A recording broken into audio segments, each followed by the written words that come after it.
Check, check, check. So if ever you see us Could the translators just do a quick 10 count on English and then French? Thank you.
Okay, on commence. Good morning, everyone. Welcome to our Transit Commission meeting, our 10th meeting of the term for Thursday, February 8th.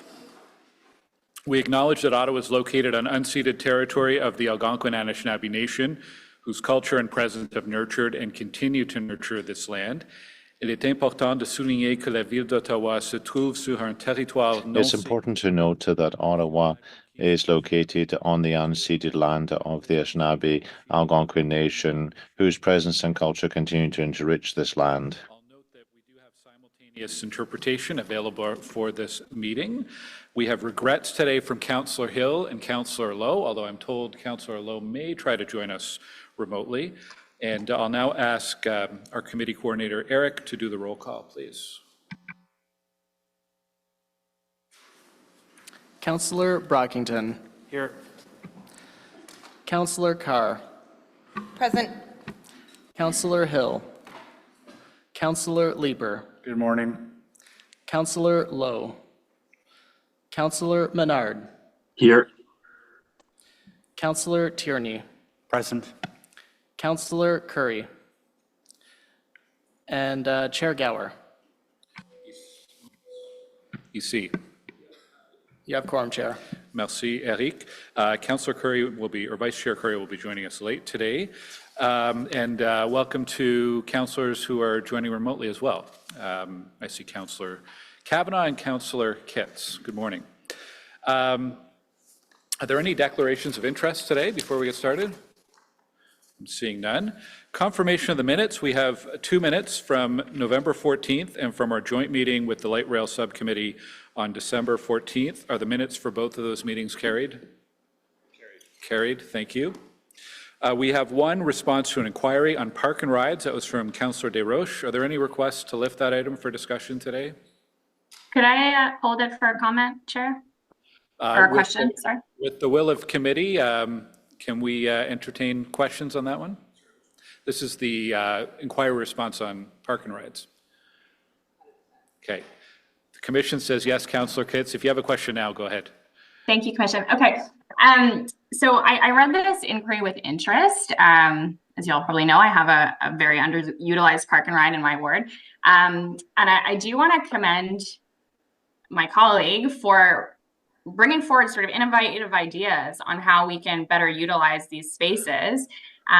But both have not been staff supported. So my question is, what is the plan? Is this something that OC Transpo is contemplating, that you're looking at these underutilized spaces and you're developing sort of a go-forward strategy for these? Mr. Chair, as you know, there's a concerted effort all across the city to make best use of all city-owned land, and we are working with our colleagues in planning, real estate, and economic development to explore any options to use park and ride space that isn't currently being used for other purposes, such as permanent or short-term housing. Okay, and so will those sort of, like if you determine that a park and ride should be used for housing, that will come forward as a standalone report sometime in the indeterminate future? Mr. Chair, yes. Okay, and then one last question on this inquiry. It didn't seem like anything was costed, and I'm just wondering if it was just that you didn't get to that stage, or if the cost of sort of some of these alternative ideas is being looked at. Mr. Chair, we're happy to do any additional work that the Commission or Council requires. Our conclusion and recommendation to you is that the cost to do any of these things would be considerably greater than the benefit of either new revenue or new convenience for people. But we're happy to undertake any more work that you direct. Okay. Thank you, Commission. Appreciate your indulgence. Have a great meeting. Thank you, Councillor Kitts. I'll also add future use of park and rides is one of the items that the working group on the long-range financial plan is tracking. for any future use, including potentially for housing in the future. So yeah, more to come, as Mr. Scrimgeour indicated. Okay, going through our regular items, we have a special presentation this morning from the UITP. We have a regular OC Transpo update with delegations. We have a fair compliance report that also has a presentation and delegations. There might be one item that we can carry on consent, the capital adjustments for Transit Commission, unless there are any questions. Are there questions from committee members on the capital adjustments report?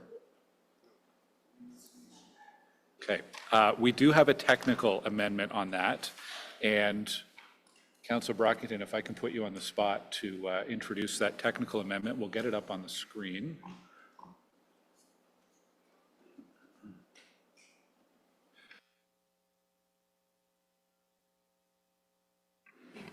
Thank you, Chair. So whereas, whereas additional capital adjustments were identified after the agenda was released on January 30th, 2024, which required changes to the report in supporting document 1. Whereas these capital adjustments have a net zero impact on the overall financials noted in the report, but require council approval. Whereas the revised report and document 1 were distributed to council and published on the city's agendas and minutes web portal on February 7th, 2024. Therefore, be it resolved that the Transit Commission amend the section entitled Recommendation 1, Budget Adjustments Requiring Council Approval of the report as follows. Document 1 presents the budget adjustments requiring council approval.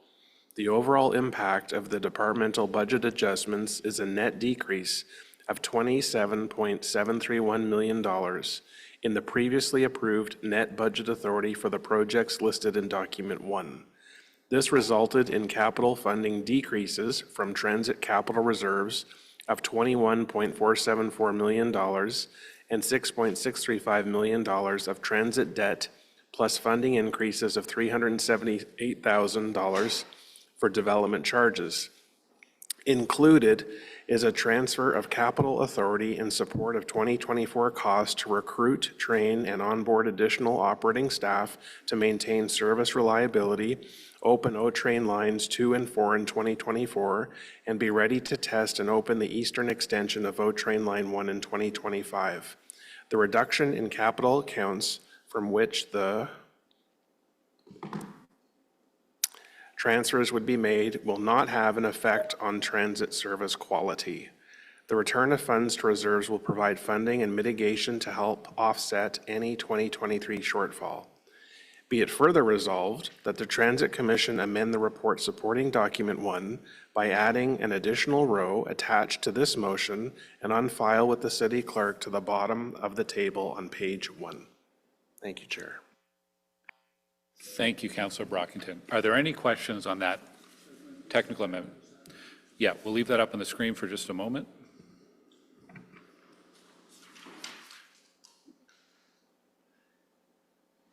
There's a paper version being passed over to you, Councillor Leeper.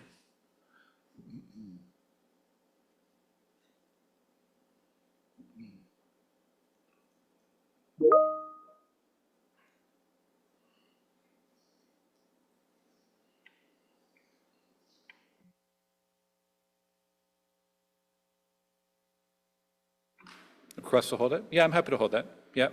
Okay, we'll hold this till later on in the meeting.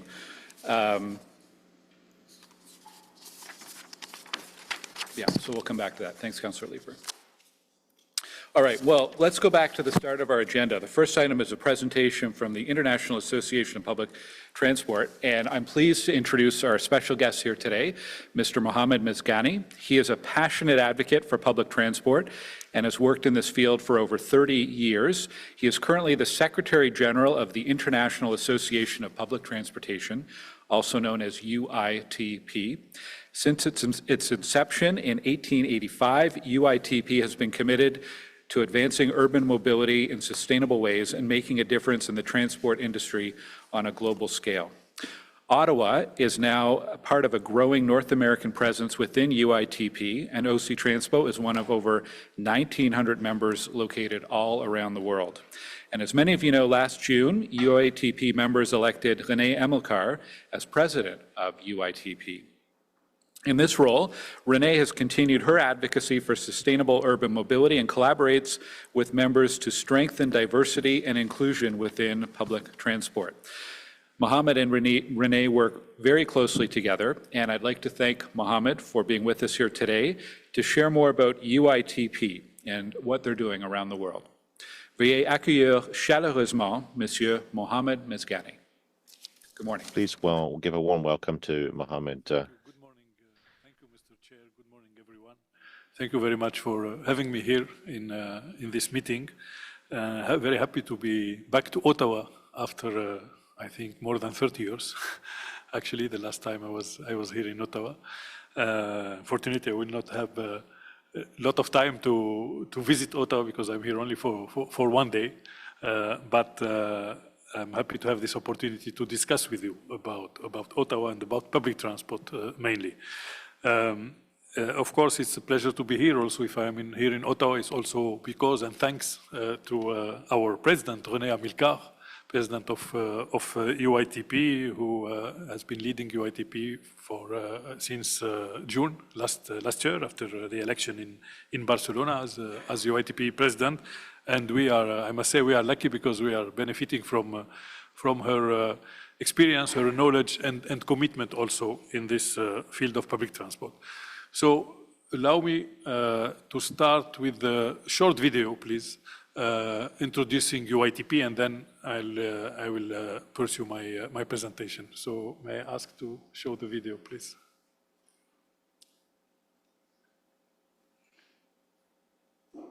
Let us paint you a picture. Imagine a world where cities aren't overflowing with cars or clouded in pollution. A world where cities are green, flourishing, dynamic centres of life. Where travelling in cities is smooth and easy. In this world, public transport is the backbone of each healthy city. It's a pretty picture, isn't it? At UITP, this world is our vision, and it's driving us forward. We're creating a worldwide community for those who share this vision: public transport authorities and operators, research institutes, and the supply and service industry. We're providing them with opportunities to grow their business, and we're exchanging ideas and expertise to find local solutions that have a truly global impact. We're collaborating with politicians and decision makers to promote the role of public transport in cities beyond the mobility sphere. And every day the picture is becoming clearer because we're working to make this vision a reality worldwide. We're UITP, the International Association of Public Transport. Find out more at uitp.org. Thank you. So, merci encore pour votre Well, thank you once again for inviting me here, and thank you for giving this opportunity to share with you our vision of public transit at the UITP. So I'd like to ask you, if possible, to put up the slides. The UITP was established in 1885, initially as the Association of Tramway Operators in Europe, and then progressively became the association of all public transport modes and all public transport stakeholders. And our vision in UITP is not focused on public transport only. It's a vision around quality of life in the cities, around well-being of people in the cities, and how public transport can contribute to improve the quality of life and to improve the well-being of people in the cities at the global level. So next slide, please. Yes, so UITP is a passionate champion of sustainable urban mobility, as it was mentioned, and it's the only worldwide association having all public transport stakeholders involved. Generally, the transport association, they either have the operators or the authorities, the regulators, or the supplying industry, or academics, researchers, etc. But in UITP, we have them all under the same umbrella. And we can move to the next slide, please. Yeah, the next one, please. So in UITP, we are a global network of public transport stakeholders, who in total 1,900 members in 100 countries. And this network is operated from 13 offices with headquarters in Europe. And by public transport, we have a wide meaning of public transport. It means that it's not limited to mass transit. It's also embrace on-demand and shared mobility solutions, taxis, ride-hailing, Uber or Lyft-like services, if you want, bike sharing, car sharing, carpooling. So we consider public transport as everything which is not the individual use of cars, because then that's the only way that we see that could make our cities more sustainable, more livable, if we reduce the space and the role of cars. So the next slides. So we have three main missions in UITP. First is the advocacy, means that we engage with decision makers, with international organizations to promote public transport and sustainable mobility, and also to promote the benefits of public transport. Second, if it's that UITP is a center of knowledge about public transport and sustainable mobility, means that we develop expertise, or we use the expertise of our members actually, and to promote this sharing of knowledge between members.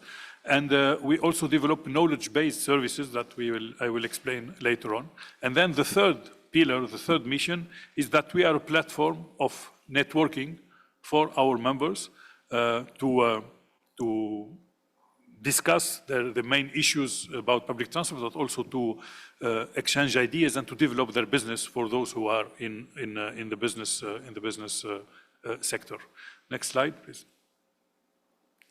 So concretely, it means that we carry out studies, we develop expertise, we publish studies, we publish statistics, collect and publish statistics. We offer opportunity for our committees to share knowledge.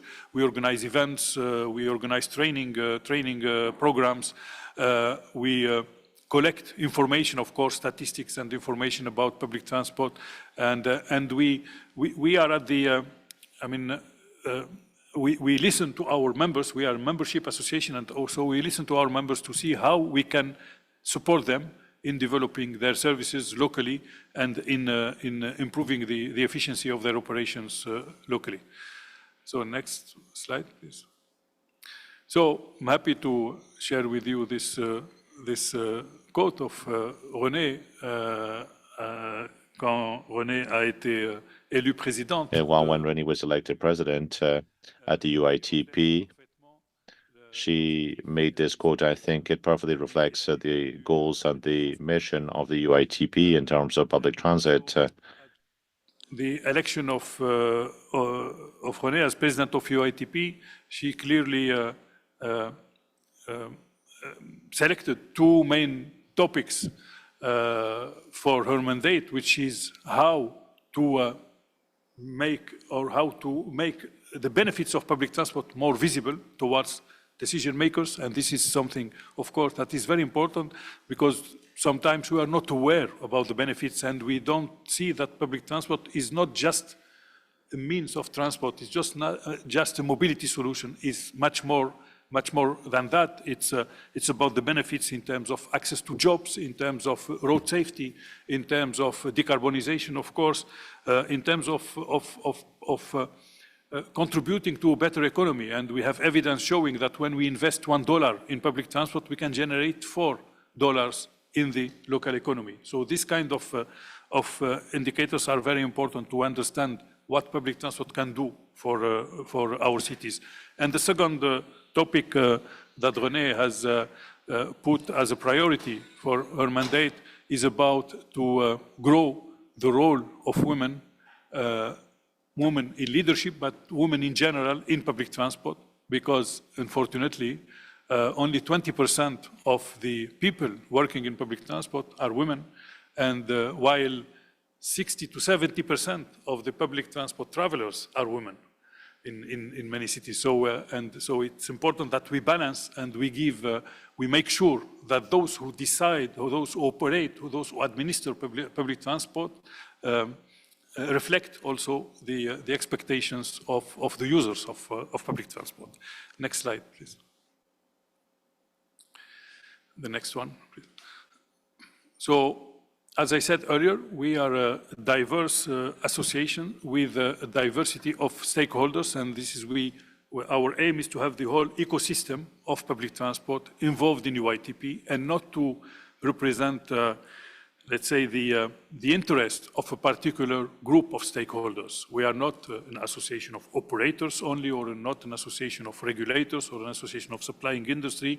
We are a global association, a multimodal association, and what is making all these stakeholders at the end discussing together is to make sure they approach public transport from the perspective of the end user, of the travelers. And this is the common element of all of them, is how to better answer the expectations of the travelers, and how to provide good conditions and good quality public transport. Next slide, please. And this is, here you see the distribution of our members according to the members they operate, or they administer, or they manufacture, I would say. And you see that more than a third are related to bus. Then we have a group of members which are involved in rail transport, be it tramways or light rail, metro, or suburban rail as well. Trolley buses as well. We could merge them with the buses, of course. And then we have this new, let's say, or the more shared and on-demand mobility, like taxis and others. And we just established a division on shared mobility. Because, as I said earlier, we believe that it's with the integration of shared mobility together with mass transit that we can better offer a door-to-door solution, and not just a station-to-station solution. And if we offer this kind of service, we will make the need of using or even owning a car less important and less urgent. And this is what our cities need at the end, is that we distribute the space based on the number of people traveling, and not based on the number of vehicles on that space. The next slide, please. Here you see the distribution of members according to their location, to the region of origin. And I'm happy to say that North America is the fast growing region in UITP. Of course, Europe is the leading region. 65% of our members are originally from Europe. I say originally because many of them now have daughter organizations, daughter companies located globally. But North America is the fastest growing region in UITP, where we have the main transit agencies in North America now being part of UITP, and we are very happy of this development, of course. The next slide, please. So here you see we cannot put 1,900 logos on a slide, but just some of our members, and which reflects the diversity of the membership structure in UITP.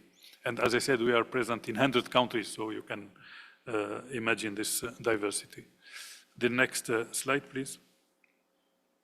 So this is UITP around the world. This is our offices first. You see the head office in Brussels, regional offices. So on all continents, we have an office. which, because we want to be closer to our members, to better understand their expectations, to better understand their, how we can support them, and especially based on the local conditions. We have also, in addition to our regional offices, we have what we call liaison offices for some big countries where we have an office to deal with the member at national level. And then we have training centers in different countries, and these are we develop these training centers in collaboration with our members. They are hosted by our members, and the activities we develop there are developed with the members in partnership with them. The next slide, please. Yeah, so we embarked a couple of years ago in defining our vision, which is called People First. And these people are the members, of course, and the staff of UITP. I forgot to mention that we have 125 people working in UITP in these 13 offices. And if we make sure that we better answer the expectations of the members, and we make sure that the well-being of our staff is guaranteed, then we will ensure the financial sustainability of the association. And this is what is driving us. The next slide, please. And we translated this vision into strategic priorities. First one is to develop and diversify our membership, to make sure that we represent the whole ecosystem, to make sure that we represent the whole continents and the diverse local contexts in which public transport is developed, because at the end, public transport is a local service, so it's important that we represent this diversity of local contexts. Advocacy is the second strategic priorities, and especially how to engage more with at local level and at national level. Though we are an international organization, it's important, as I said earlier, because public transport is a local service, it's important that we engage at local level, like I am doing it today, I would say, and to better also perceive the expectations at local level, and also at national level, because in many countries, in most of the countries even, the regulation is decided at national level. Regulation about public transport is decided at national level. So this is important. Then diversifying the services that we provide to our members. I mentioned earlier trainings and events and committees and studies, statistics, etc. So this is important to diversify these services and to find a way with this to offer standardized also services to our members, to make it easier to navigate within UITP.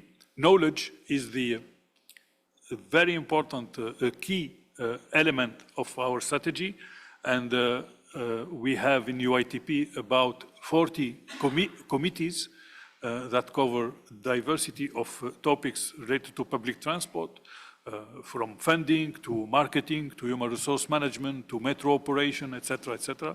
So, and also we are involved. We lead a number of projects related to develop this knowledge, and I will mention some of them later on. And the fifth one is governance, of course, and management, as in any company or organization. Next slide, please.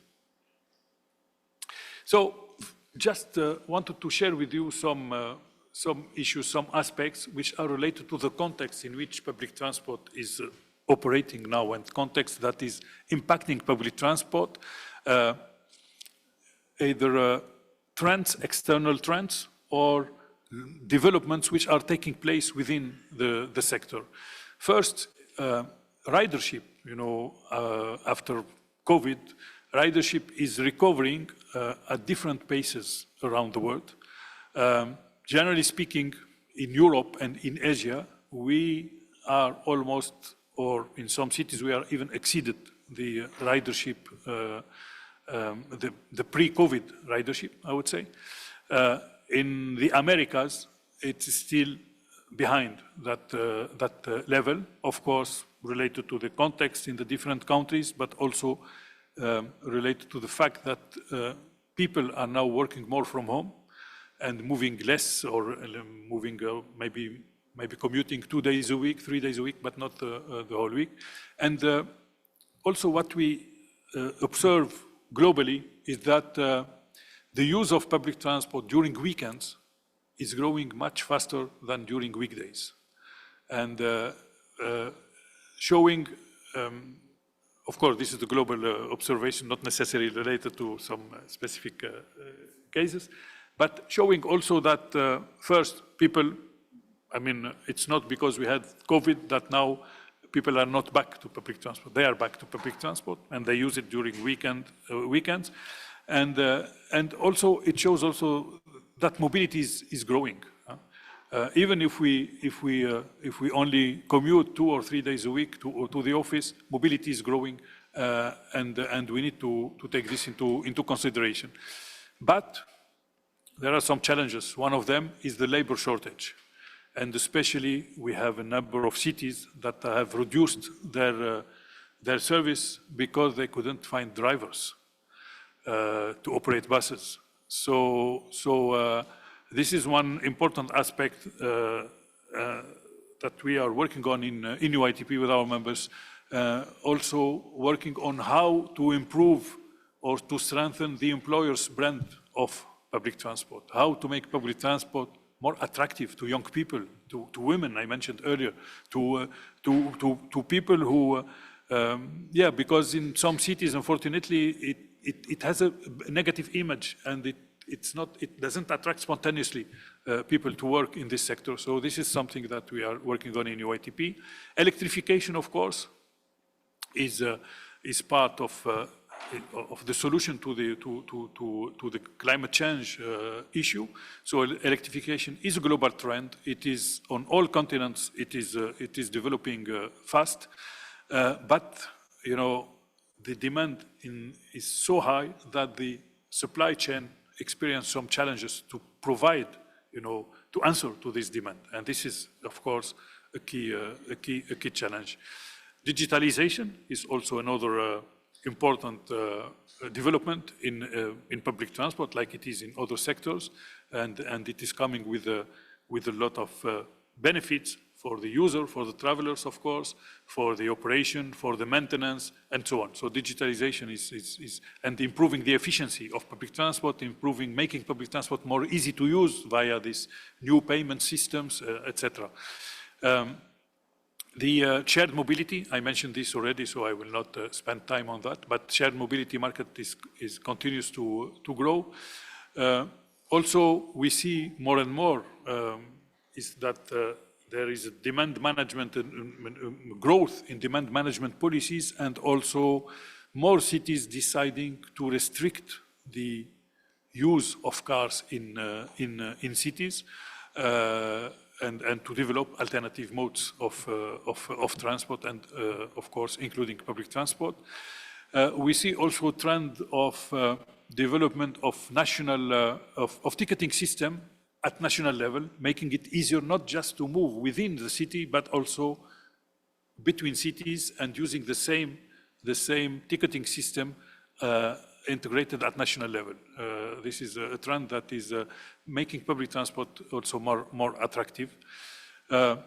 We see also growth in developing rail systems, in developing bus rapid transport systems, or bus with a high level of service. It means mass transport. So there is a number of projects, a lot of projects, and North America, for example, illustrates very well this trend. Also, one challenge that is very important is that the cost of operations, the operating costs are increasing, while the revenues are stagnating. They are stagnating because in some cities, the use of public transport is still lower compared to the pre-COVID period, but also stagnating because we see that in many cities there is a trend to reduce fares or to even provide public transport for free. And of course, what citizens want, they want better quality public transport. When you ask people why they don't use public transport, they will never tell you because they have to pay. They tell you maybe because it's not punctual enough, or it's not available enough, or it's not. But what they want quality public transport. Means we need to invest more in public transport. And if we reduce the fares, we will have less resources to improve the system. So this is a very important aspect also that we are working on. Large events are also an opportunity to develop public transport. We see it more and more. And one last aspect I wanted to mention is that there is increasing needs for capacity building, for training, for improving the capacity of public transport organizations. So now I will move quickly on the next slides. Yes, so this I no need to spend time on that because this is reflecting the context I just explained, and we translated these topics into these 5 priorities: the labor market, the business model of public transport, the decarbonization, the redefinition of public transport by integrating shared mobility, and the digital transformation. And where there is one, let's say, common thread to these 5 priorities, and the transversal one, which is promoting women in public transport and making public transport also serving better women, considering their travel conditions and their expectations.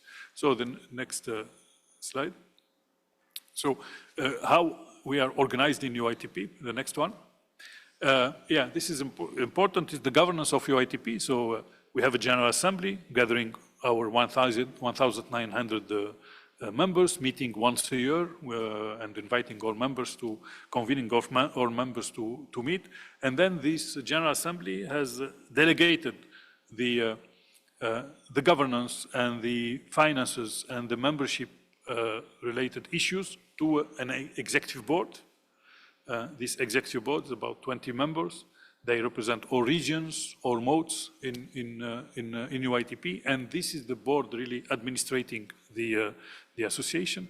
And then we have, and this executive board is meeting 3 to 4 times a year. It's of course is shared by René Amilcar, and the policy board also shared by the president.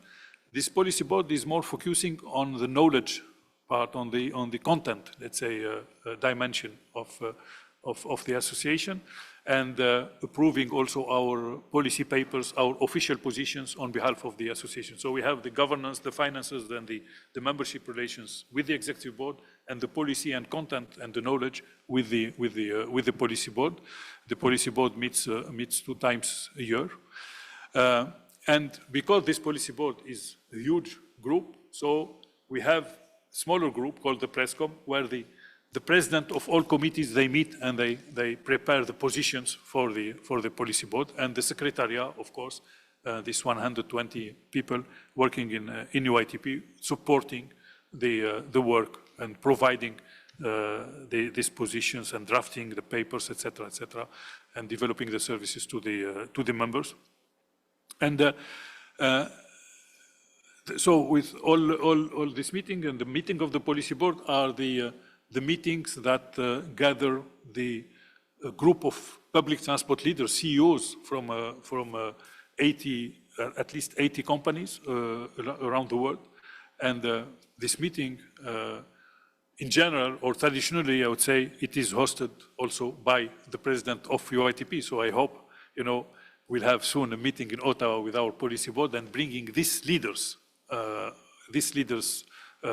from public transport leaders here in Ottawa, because I think it could have having this. We could also ask them even to discuss issues which are of interest for Ottawa and to share their experience from the perspective of these issues. So this is about our governance. And the next slide, please. Yeah, here, just for information, I suppose you will receive a copy of these slides. You can see the list of people and the companies they represent, and they are all, CEOs of big transport companies like Singapore and Vienna and Dallas and Dubai, etc. The next one, please. Yeah, Brussels as well, Lisbon, Warsaw, Paris, Barcelona, and so on. The next, please. Yeah, this is the list of committees that develop the work of UITP. These committees is where the members meet. So we have about more than 1,000 members sitting in these committees. So it means 1,000 members, individuals, are really supporting the association, developing the work of the association, sharing their expertise, their knowledge to develop this production of knowledge that has been there for more than almost 140 years now. Next slide. So some examples about what we do in the field of advocacy. The next one, please. Of course, by advocacy we mean showing the benefits of public transport, showing what public transport can bring to a city, to the economy, to the society. We do that with international organizations. We are involved in the COP discussions, for example, the climate conference. We are involved with the World Bank, with the United Nations, with other regional also entities to discuss on how we can better develop public transport in the different countries. We organize campaigns as well to promote these public transport benefits. The next one, please. Yeah, this to do that, we talk to mayors, we talk to ministers, we talk to policy makers, policy leaders, and national governments. The next one, please. And we do that also by building alliances with other sectors, because public transport has an impact on health, and we work with the health professionals, with the health decision makers, with the environment decision makers, with the business sector, of course, with land use and urban planning, which is a very important.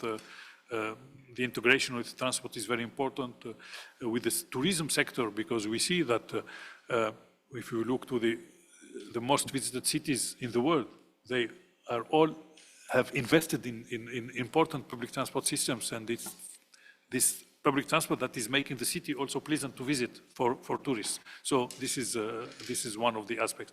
The next one, please. Yeah, here you see all the international organizations we are working on, and other associations, also peer associations like the International Railway Union of Railways, for example, the European Cycling Federation. Walk 21 is an association of pedestrians, So it's important that we join forces to better promote and better develop public transport. The next one. Yeah, here is one illustration of a campaign called Public Transport Benefits that was promoted in the metro system in Brussels, for example, in Barcelona as well, in Warsaw, also during COP, the last COP in Dubai. It was in the vehicles that carried the officials to the meetings, etc. Next one.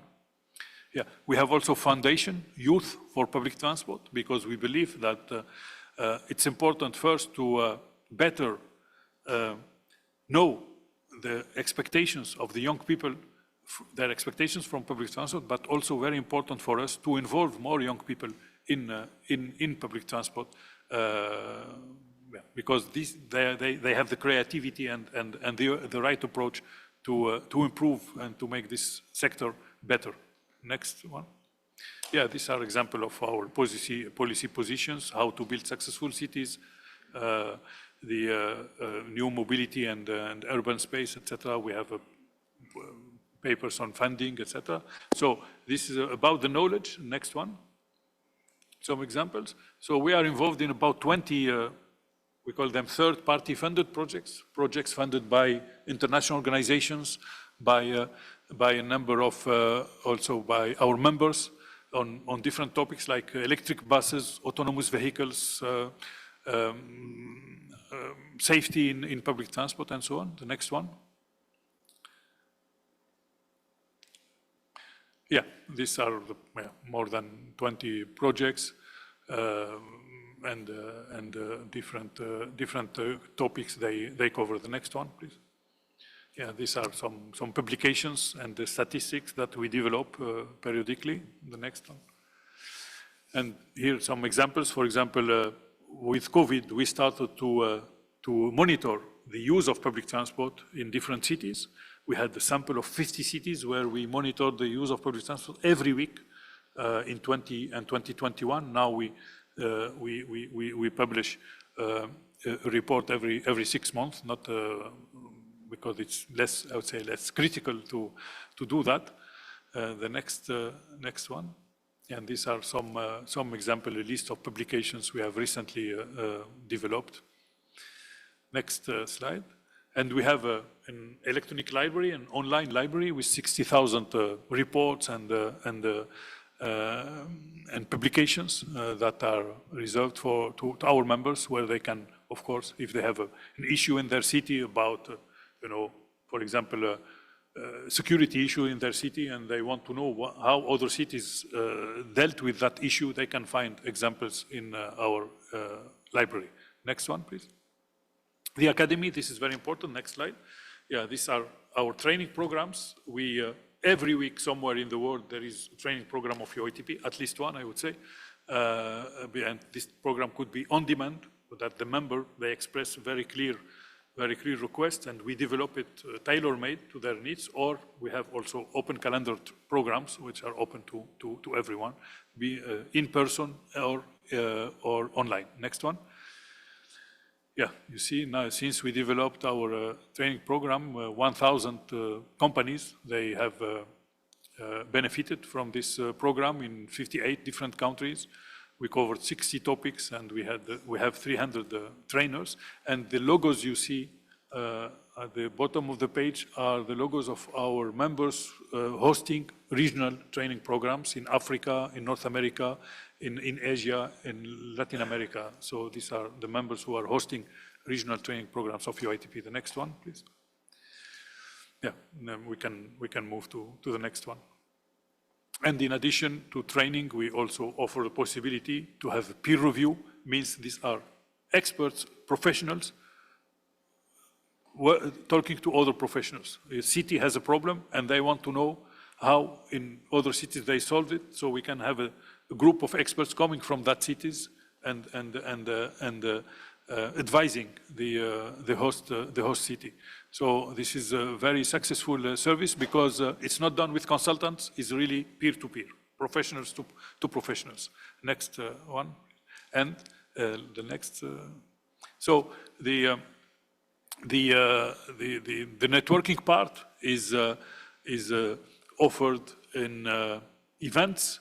We have our Global Public Transport Summit. It's an event we organize since 1886, and the last edition was in Barcelona last year, and the next one will be in Hamburg in Germany next year. And we have a big exhibition, international conferences, workshops, seminars, so a number of opportunities where the members can meet and share their experience and their knowledge. Next one, please. Yeah, these are some figures from the last event in Barcelona. It's a very big exhibition with there was 35 different buses exhibited in that event. So with the latest technologies, so very big event organized in Barcelona.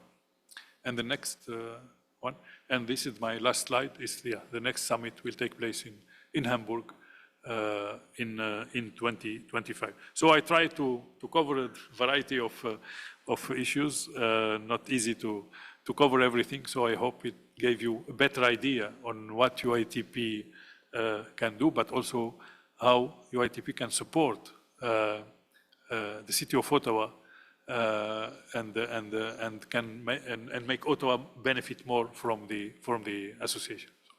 Thank you very much. Merci beaucoup pour votre attention et pour le temps que vous m'avez accordé. Merci. Thank you. Merci beaucoup. Merci pour votre présentation. Well, thank you for your presentation. There's a few questions. Councillor Brockington. Secretary General, coming back to Ottawa, you said it's been 30 years. Welcome back. I hope you noticed some changes since your last visit. Thank you for your presentation. You mentioned that there were cities or jurisdictions that have ridership well above their levels prior to COVID. Can you mention one or two? What are the reasons for these cities? Do they have a culture where people are back to work physically in an office? Is that the contributing factor, or what are the factors contributing to the higher passenger numbers? Thank you. So the first city that comes to my mind is Barcelona. And generally speaking, in Spain, it's one country where the ridership of public transport is back. I was about to say to normal.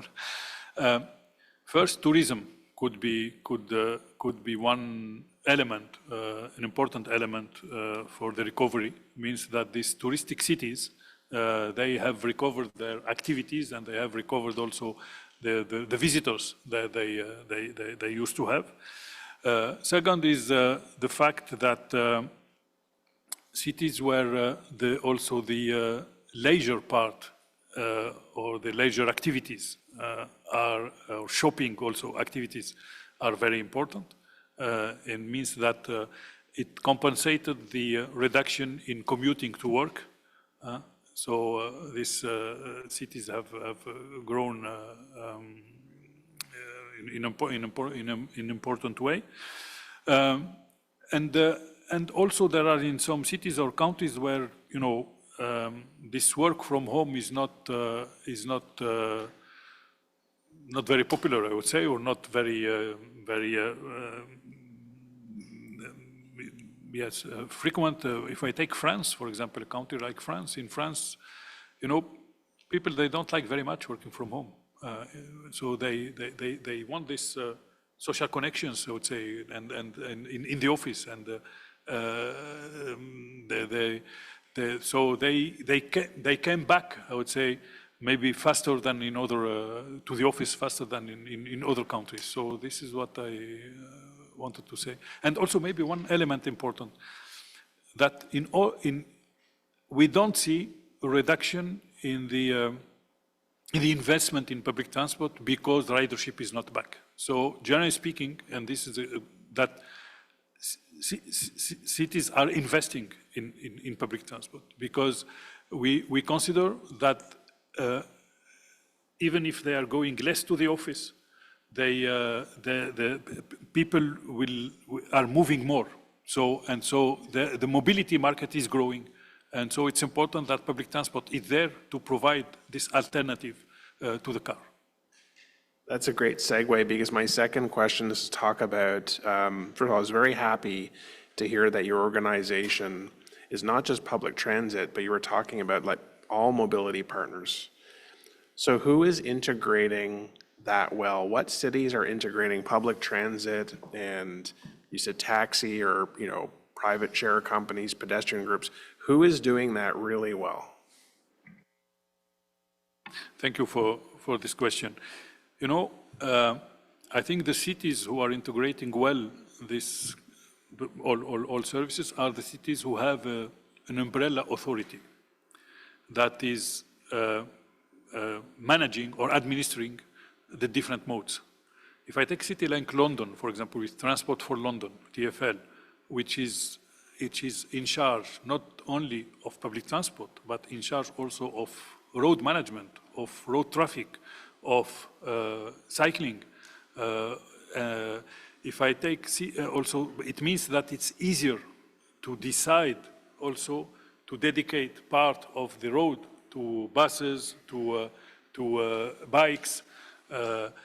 Also, it's easier in this kind of cities to integrate, to have an integrated ticketing system or integrating a payment system for bikes and for park and ride and for public transport and so on. So it's important to have this, not necessarily an authority so integrated like in London, but to have an approach which is putting around the table the different players and trying to look to the problem from the perspective of the traveler, of the citizen, and not just from the perspective of each company taken separately. Great, thank you. Again, thank you for coming to Ottawa. Thank you for your presentation. And I would just close by asking you to please consider Ottawa as a future site for an international conference. I'm sure we would love to host you here and show off the good things that's happening in Canada. Thank you. Thank you very much. Councillor Kavanagh. Thank you, Chair. Thank you very much for your presentation. It's good to hear what's going on across the world on public transportation. I'm wondering if there's any examples similar to Ottawa. One of the things we're always told is how big Ottawa is geographically, and therefore that is why it's more complicated for public transit. And you know, European cities are more compact. Maybe there's American examples like us, but it makes it more difficult for us to concentrate our public transit. That's what we're told. Anyway, I just wondered if you have any examples and encouragement for us of going forward. Thank you. Indeed, the structure of the city, the size of the city has an impact on how people move, certainly, and also the structure of the road network. It has an impact. So I would like to mention the case of Dubai, because Dubai is still, but it changed a little bit. But Dubai was designed as a city for cars, with large avenues, with also really not without dedicated lanes for buses and so on. But they decided, it was about 15 years ago, they realized that if they continue growing the same way, the city will collapse, because mobility was at that time based almost exclusively on cars. And what they decided, they said, okay, then we need to provide public transport. If we want to rely more on cars, we need to invest in public transport. And so they started developing now in Dubai, there is 75 kilometers of metro. There are bus rapid transit, dedicated lanes for buses. They also they have also an integrated authority with similar to what exists in London. They integrated also the fare system between the different modes, the different operators. They introduced park and ride. They introduced also local, let's say, local shuttles in different neighborhoods which are feeding the main transport corridors, public transport corridors. So, and now, of course, there's still congestion or still traffic problems in Dubai. But the use of public transport is so successful that I cannot imagine how Dubai would look like if there was no public transport now in Dubai. So my answer is, it's important to anticipate. And that if we want people to change their behavior, we need to, in French we say, il faut un choc de l'offre, means that we need to multiply the supply, to really provide public transport. And in all cities that have decided to develop public transport, at the end, people use it. When you develop it, when you offer it people will use it. But it's important that if we do it with high frequency, we do it with high quality, providing public transport and making it only with a very low frequency will not make people change their habits of using their cars. So yes, I don't know if I answered the question. I understand the concern you have. I fully understand that concern. It's not easy, but it's important that we give an alternative to people if we want to change things. Thank you. No, I appreciate that. I think we just need to see other examples and be encouraged. I have another question. It may not fit, but in terms of getting from city to city, having high-speed rail, is that something that you're also working on looking at? It's beyond the cities. But I find it really important that we also connect between cities. I should have mentioned that UITP doesn't cover transport between cities. UITP is an association of local, suburban, regional transport. But I agree with you. High-speed rail is key. And though we don't cover high-speed rail, we realize that in some regions or in some cities there are people commuting to work every day using high-speed rail. If I take people between Lille and Brussels, for example, between Belgium and France. In Japan, people are commuting using high-speed rail. And so high-speed rail could be also considered in some ways, a kind of local public transport because it is a way to commute to work. But I must say, we are not, in UITP, we are not expert in high-speed rail, so we don't really work on this topic. Fair enough. I realized it was just outside your scope, but I just wondered if it's being discussed. Thank you very much. Appreciate it. You're welcome. Councillor Leeper. Thank you. Thank you very much for the presentation. It is useful to know more about l'Union. So I am wondering, do you track the financial results in depth from at least your member agencies, if not others?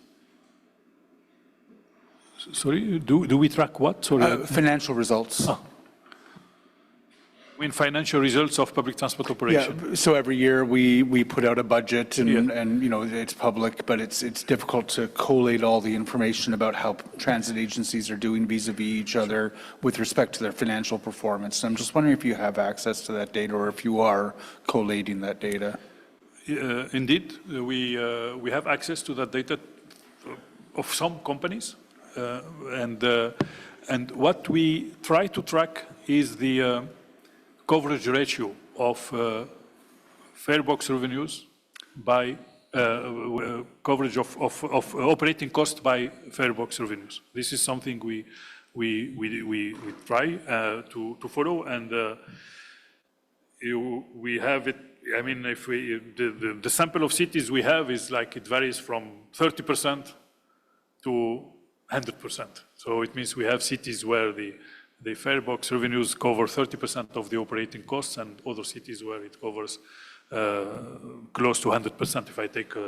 If I take Hong Kong, is 100%. If I take a city like Brussels, is about 50%. If I take London, is about 80 to 90%. And in some medium-sized cities, it's more closer to 30%, I would say. So that's, and it depends on the type of modes you operate. It depends on of the fare, the pricing you apply, if there is integration or not between the different modes. So it depends on different parameters indeed. Okay. That's useful to know. I mean, there are a variety of other important metrics within financial results that I think people are interested in taking a look at as well. Debt costs, operating costs, to do cross-jurisdictional comparisons. And I'm just wondering how in-depth your researchers have that information collated. it's a very important parameter indeed, because the way we calculate, we estimate the operating cost sometimes is not the same from one city to the other or one country. Sometimes we include amortization, for example, depreciation. Some cities we include it in the operating cost. In other cities we don't include it at all. I think the last study we have carried out in this field is maybe in it was before COVID. I don't think we have something very recent. And we highlighted these differences in methodologies between the different cities. So we can share with you this if you. Yeah, and that was my other question is what is elected officials within your member organizations' access to that data? Is it through our transit agency, or do elected officials with member jurisdictions have direct access to you? No, through the transit agency. Through the agency. We can provide them, and depends on how the study was developed, because it could be that the members who have contributed, if it's a benchmarking group, then the information is anonymized before it is shared, because some cities they don't want this to be shared with others. But in general, also each time there is a study like that done, we try to publish something, to publish a summary, even if it's not the detail, at least the lessons learned from that exercise. So, but yeah, through the transit agency, member of UITP, we can provide you. Okay, thank you. You're welcome. Thanks, Chair. Okay, thank you. I wanted to ask about one topic that you raised, which is around the electrification and supply chain. We're just at the beginning of our journey to convert our diesel fleet into an electric fleet, and I think there are some concerns about supply chain, about the effect that might have on costs and finances going forward. Do you have any? Can you share some more comments on what some of the solutions may be globally? How big of a concern is supply chain and any other challenges around electrification? I think our cities, I would say, or our governments have put targets for decarbonization, which are too strict, I would say, for public transport, because from where public transport is coming. I don't know the situation here, but for example, in Europe, there are clear targets about by 2025, we have to reach 35%, I think, of the fleet, of public transport fleet should be zero emission, and then by 2030, there is like 75 or 2035, we even for cars is not possible anymore. It won't be possible anymore to have any gasoline or diesel cars. And it was done without checking if we have the resources and the capacity to manufacture these vehicles, to produce them. And so who are benefiting from that? Those industries that have developed the electric vehicles,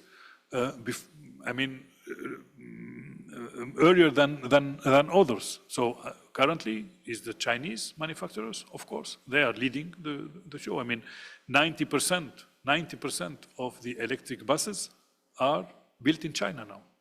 90% of the whole for the whole world, and also why? How to express it? Actually, we have put the focus on decarbonizing the buses, but without considering the decarbonization of the whole of the mobility system as a whole. Because when we talk about decarbonization, there are three pillars. There is we call it the avoid, shift, improve. First, we need to try to avoid to move if it's possible, not to move, then we can save, we can decarbonize by avoiding to move. Then if we cannot avoid to move, we shift to the modes which are less emitting. And then if we cannot shift, It's important that we make sure if we use our car, then make sure it's a clean car. And here we have imposed to buses to be clean, but we didn't think about maybe it's easier to try to move people from cars to buses, because the bus in itself, when you compare a gasoline car and the diesel bus or a diesel car and the bus emits 3 to 4 times less CO2 emissions per passenger than a car. So simply by moving people from cars to buses, we already reduce the CO2 emissions. Not to forget that we have tramways and light rails and trains and metros, that are zero emission. If I take a city like Vienna, 80% of public transport is already zero emission. 80% of all of the mobility in public transport is already zero emission. So we have put the pressure on decarbonizing buses, but actually decarbonization could be reached differently by trying to improve public transport in general and trying to move people from cars to public transport, and all, of course, cycling and walking and shared mobility, et cetera, et cetera. So that's why we created this tension on the supply chain, because we are only approaching decarbonization from one perspective and not considering the scope of possibilities we have to decarbonize. Okay, thank you. I see Councillor Lowe has a question. Not so much a question, but a comment. I'm from Hong Kong, by the way, and 12,000 kilometers away. Councillor Lowe, we are having trouble hearing you. Do you have any way to increase your volume?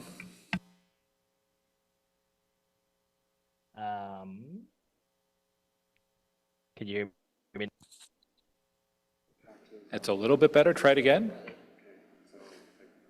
Can you hear me now? Okay. Go ahead, we'll try. It's a little bit louder now.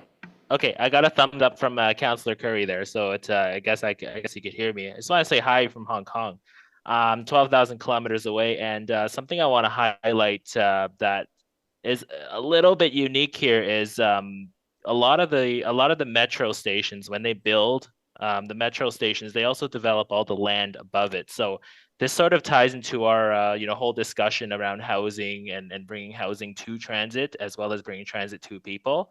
But I'm very glad to sort of hear these perspectives from different places around the world. And I'm sorry I missed most of the presentation, but last thing I want to congratulate Renee on her presidency of the UITP as well. So just a very quick comment from 12,000 kilometers away. Thanks. Okay, thank you, Councillor Lowe. I'm glad you could join us today. I'm not seeing any other questions, so I want to thank Mr. Mizgani again. I know you've got a busy day today. I see Marco D'Angelo is here as well, President of the Canadian Urban Transit Association, very closely aligned to the work that UITP does. I think it's a really important conversation to have. Often at Transit Commission, we really get into the what, into the how long does it take for a bus to get from A to B, or how are the axles working today on the train. But I think what the UITP is focused on is that why. Why are we doing this? It's about mobility, it's about the economy, it's about access to jobs, access to housing, it's about climate. And it's a much broader focus that we need to have when we're talking about transit here in our city. So thank you for your presentation today, and looking forward to talking more with you later on. Thank you very much for having me, and I hope the information I shared is useful or informative. Thank you very much. Merci beaucoup pour votre accueil. Thank you very much for having us here today. Thank you. Okay, well, we will continue in our meeting. Our next part of the meeting is our regular update, our OC Transpo update for rail, bus, and Paratranspo. So we'll just give staff a chance to get into place for that, and we'll move ahead. We'll start with the staff presentation, and then we have 3 speakers registered, and then questions from committee members and councillors.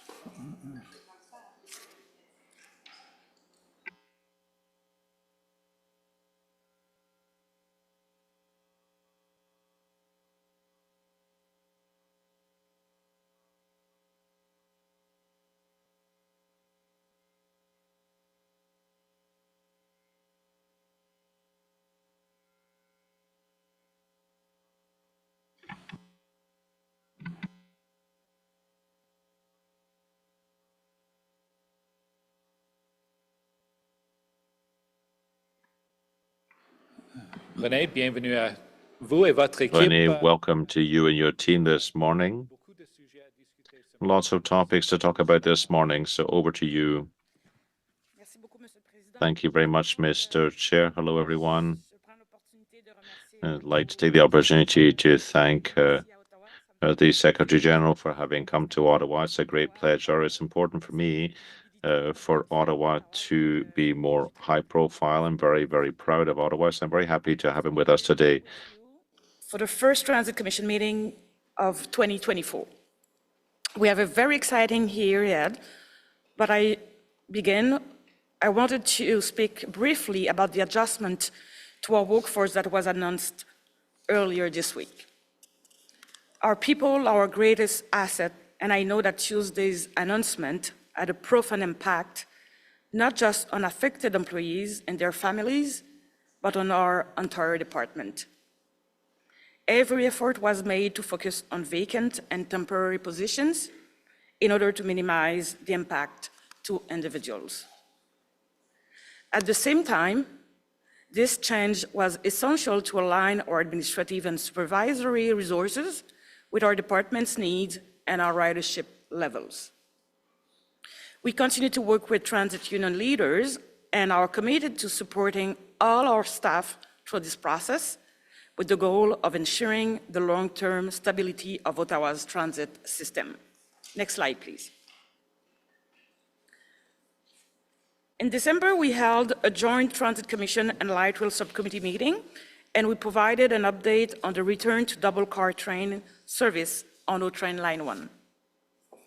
This is due to a new measure that extends the life of the wheel hub assemblies on the vehicles.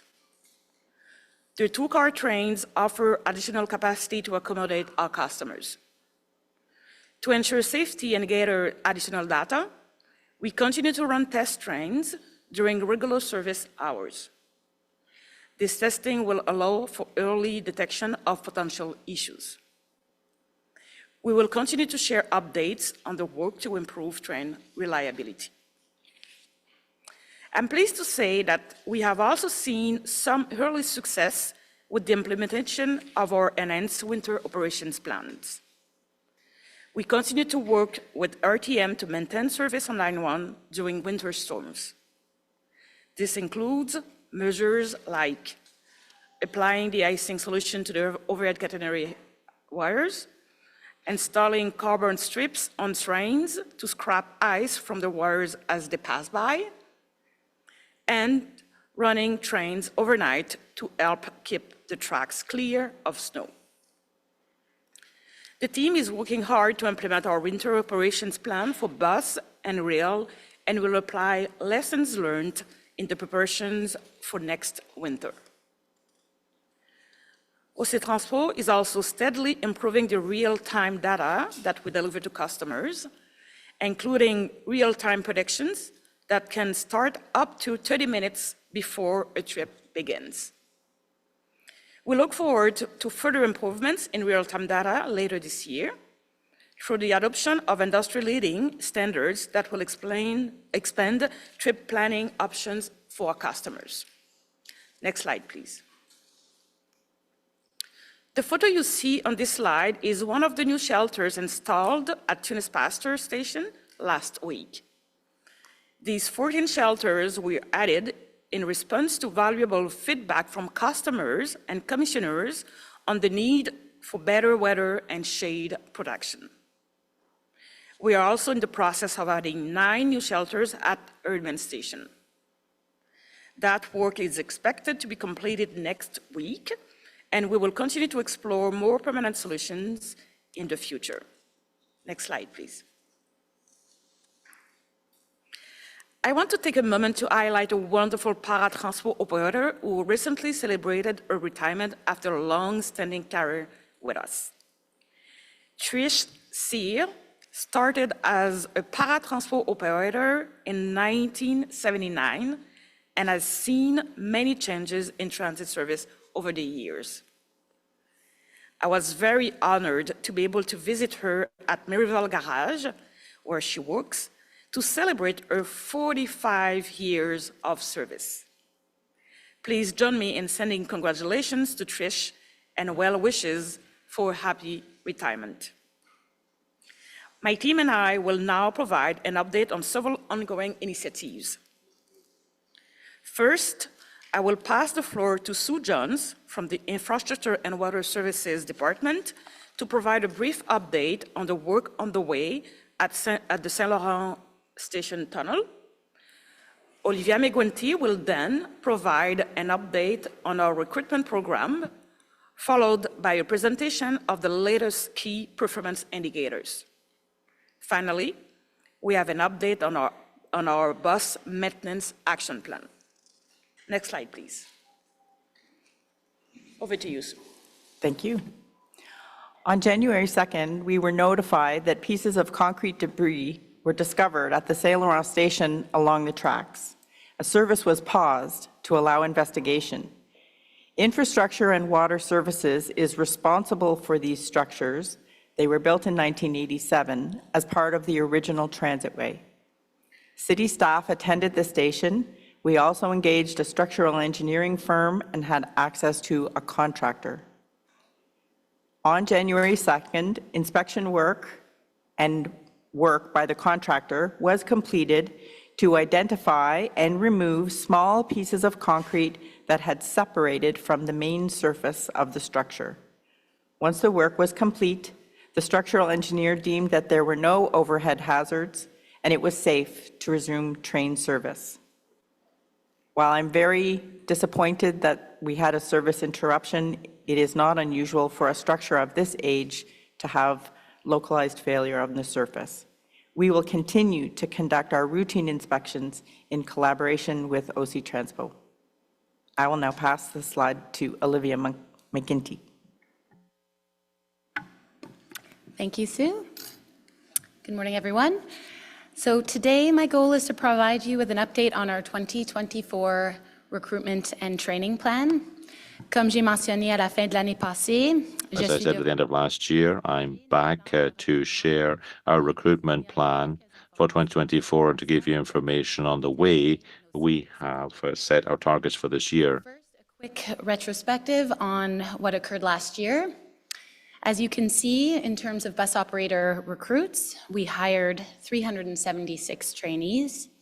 70% of them, or 264 in total, graduated and became bus operators. We also filled a number of other critical positions, including 26 Paratranspo operators, 26 maintenance positions, which include apprentices and building service attendants, 30 customer service representatives, 37 electric rail operators, and 6 diesel rail operators. Nous avons une cinquantaine de plus qui sont prêts à commencer. There are about 50 others who are about to start their training, who have already started their training in some cases. We've adjusted our timing so that it aligns with the opening of line 2. Regarding our retention rates, before you is a snapshot of the voluntary resignations we've seen over the last several years. With the obvious anomalies brought on by the pandemic, we can see that some new operators do in fact leave in their first 2 years of service. But the numbers have remained fairly consistent over time, with some very modest increases in that tenure group. It's important to note that these modest increases are, to a certain extent, explainable. If you think about the post-pandemic job market and the unique advantages job seekers currently have, it's not entirely surprising that some choose to job hop. This is a reality that many employers are facing these days that we are not immune to, but notwithstanding this reality, we don't see any concerning trends or spikes. We also looked at retirements, and although there are some cases where those eligible to retire are working a little bit longer, what we're seeing is most who are eligible to retire do. So nothing really noteworthy or concerning on this front. Next slide, please. So, what did 2023 teach us about 2024? We need to take the time to forecast our needs and connect all the dots together. I've said this before, we are a big organization with many moving parts, all of which have profound impacts on the makeup of our workforce. So with that, In late 2023, we had detailed discussions about our anticipated staffing requirements, and we took the time to map out all the draws from our bus operator talent pool. This includes retirements, resignations, promotions, temporary positions, and of course, some additional hiring required to meet our 99.5% service objectives. Next slide.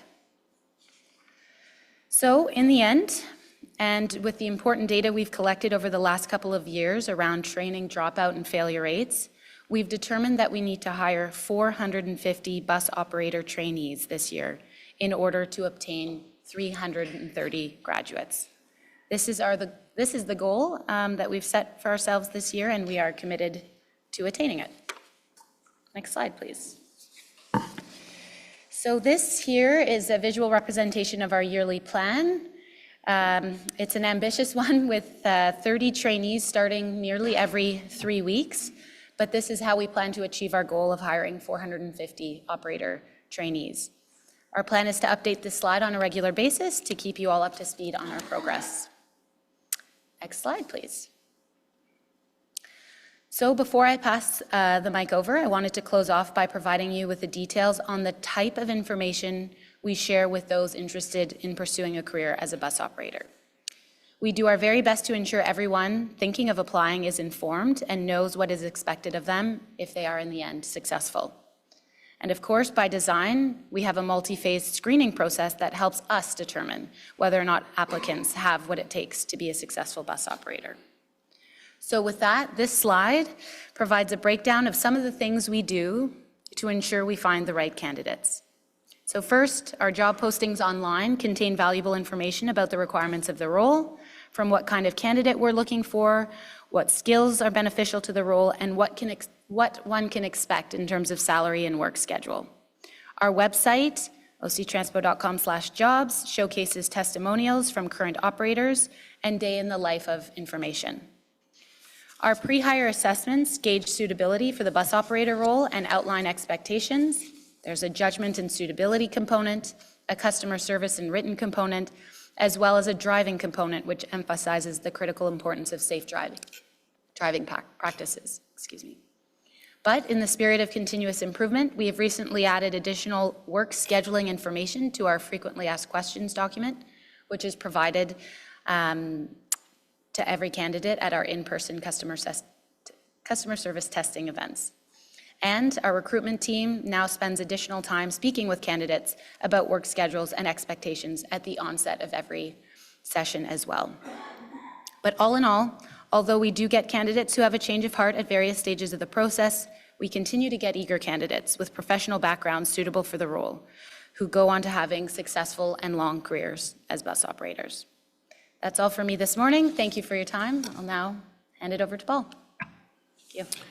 Merci. Bonjour, je suis Paul. Hello, I'm Paul Trubita.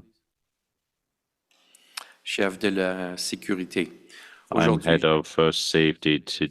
Today I'll be talking to you about injuries, employee injuries, customer injuries, and vehicle collision rates as well. As of November 2023, there have been 772 employee injuries at OC Transpo. For the month of November alone, there were 73 new injuries. This is slightly higher than the monthly average of 70 injuries per month in 2023 year to date. The top 3 types of injuries are struck or caught by an object, assault, or a traumatic or stressful event. The customer injuries to date are lower in November at 1.17 injuries per 1 million trips. So that's down from 1.23 in the month of October. However, we do continue to see that hard braking events on buses are the main reason for injuries requiring medical attention for our customers. And this supports what we're seeing in the next table on vehicle collisions. We've observed that both the total vehicle collision rate of 2.42 vehicle collisions per 100,000 kilometers and the preventable collision rate of 1.12 collisions per 100,000 kilometers traveled still exceed our safety management targets. Also, we've observed that red light and speeding infractions continue to be on the rise. So we continue to rely on our one-day mandatory driver refresher training for all OC Transpo employees who are authorized to operate an OC Transpo vehicle as part of their job duties, and we also rely on our ongoing monthly safety observation campaigns that are focused on the Highway Traffic Act and distracted driving in an attempt to reduce the number of collisions. The bar graph on the bottom left there shows the number of operators that have completed the one-day refresher training. As of the end of November, that total is 740. And so now I'd like to pass the microphone to my colleague, Pat Scrimger. Merci, Paul. I'll take you through some of the key performance indicators now. The first is on-time performance for Paratranspo service, which in December was at 93%, very consistent, though not exactly the same with where it has been the full length of 2023. The next slide, please. This is the wait time when people called on the phone line to make a Paratranspo booking, averaging in December at just under 4.5 minutes, very similar to where it's been through all of 2023. Next slide, please. These are the number of bookings made on Paratranspo in black, the number that were made by telephone, in orange, the number that were made online. And we continue to encourage customers to reduce their need to wait online and reduce the need for others to wait online by moving over to the online booking system. The next slide, please. These are the number of complaints from Paratranspo customers and the composition of what those complaints were concerning. And you can see on the right, December lower than it was through most of the fall, with a very similar breakdown between service delivery, booking, and other concerns. Next slide, please. And two more on Paratranspo. This is ridership on Paratranspo through the full year of 2023, ending the year at 754,000 customer trips made. And as you can see, we're, for the year, well above budget and almost back up to pre-pandemic ridership levels. The next slide, please. I think finally for Paratranspo, fare revenue collected amounted to $2.2 million, more than was budgeted, but with the extra fare revenue that came in contributing to some of the extra costs that were incurred to carry those additional customers. Moving on from Paratranspo to O-Train service. This is the service delivery for O-Train Line 1 with you'll remember, a dip in January and in April as we suffered from freezing rain, a gap in late July and early August when the line was closed for work with the axle bearings, and then a very strong recovery for the rest of the year. December at 99.6% of planned service delivered, and for the full year, excluding that period of shutdown, 97.1% of service delivered. The next slide shows the same for bus service, where the year averaged 97.8% of service delivered. December very much in line with that at 97.7% of planned service delivered. The next slide shows the breakdown of what that 2.3% of service that was not delivered was made up of in December, with half of that being from on-street service adjustments, just over a third being from insufficient number of operators, which you've heard earlier how we're working to resolve that problem with the recruitment, and then the rest being bus-related, either buses that didn't get out of the garage or buses that broke down on the street. These are things you'll hear about later in the maintenance update. The next slide is a new slide showing absenteeism among two of the major employee groups. Absenteeism among bus operators, which gradually trended down during the year, and absenteeism for rail operators, which increased a little bit through the year, and that one spike you see in August was related to the closure of the line, just as people moved back and forth between operating buses and trains. And for the year, just there's some averages on there for the year, 14% and 12%. Now moving to on-time performance of bus service. This is on-time performance, which graph you've seen before for the less frequent bus routes, generally around 75%, and ending the year in December at 74% for the month. This, just to explain, this is the percentage of buses that arrive no more than 1 minute ahead of the published time, no more than 5 minutes after the published time. And it's measured at every major stop on the entire system. The next slide is a sort of an interim measure of where we are on the more frequent bus routes. These are the routes that run every 15 minutes or more frequently. So using that same measure of no more than 1 minute early, no more than 5 minutes late, you can see that on-time performance is lower than it is for the less frequent routes, principally because these are the routes that run on the major streets, which have more traffic congestion, but also because we take a different approach to managing these routes when they're very frequent, that regularity and even spacing of service along the route can be more important to customers than making sure that each individual trip is on time.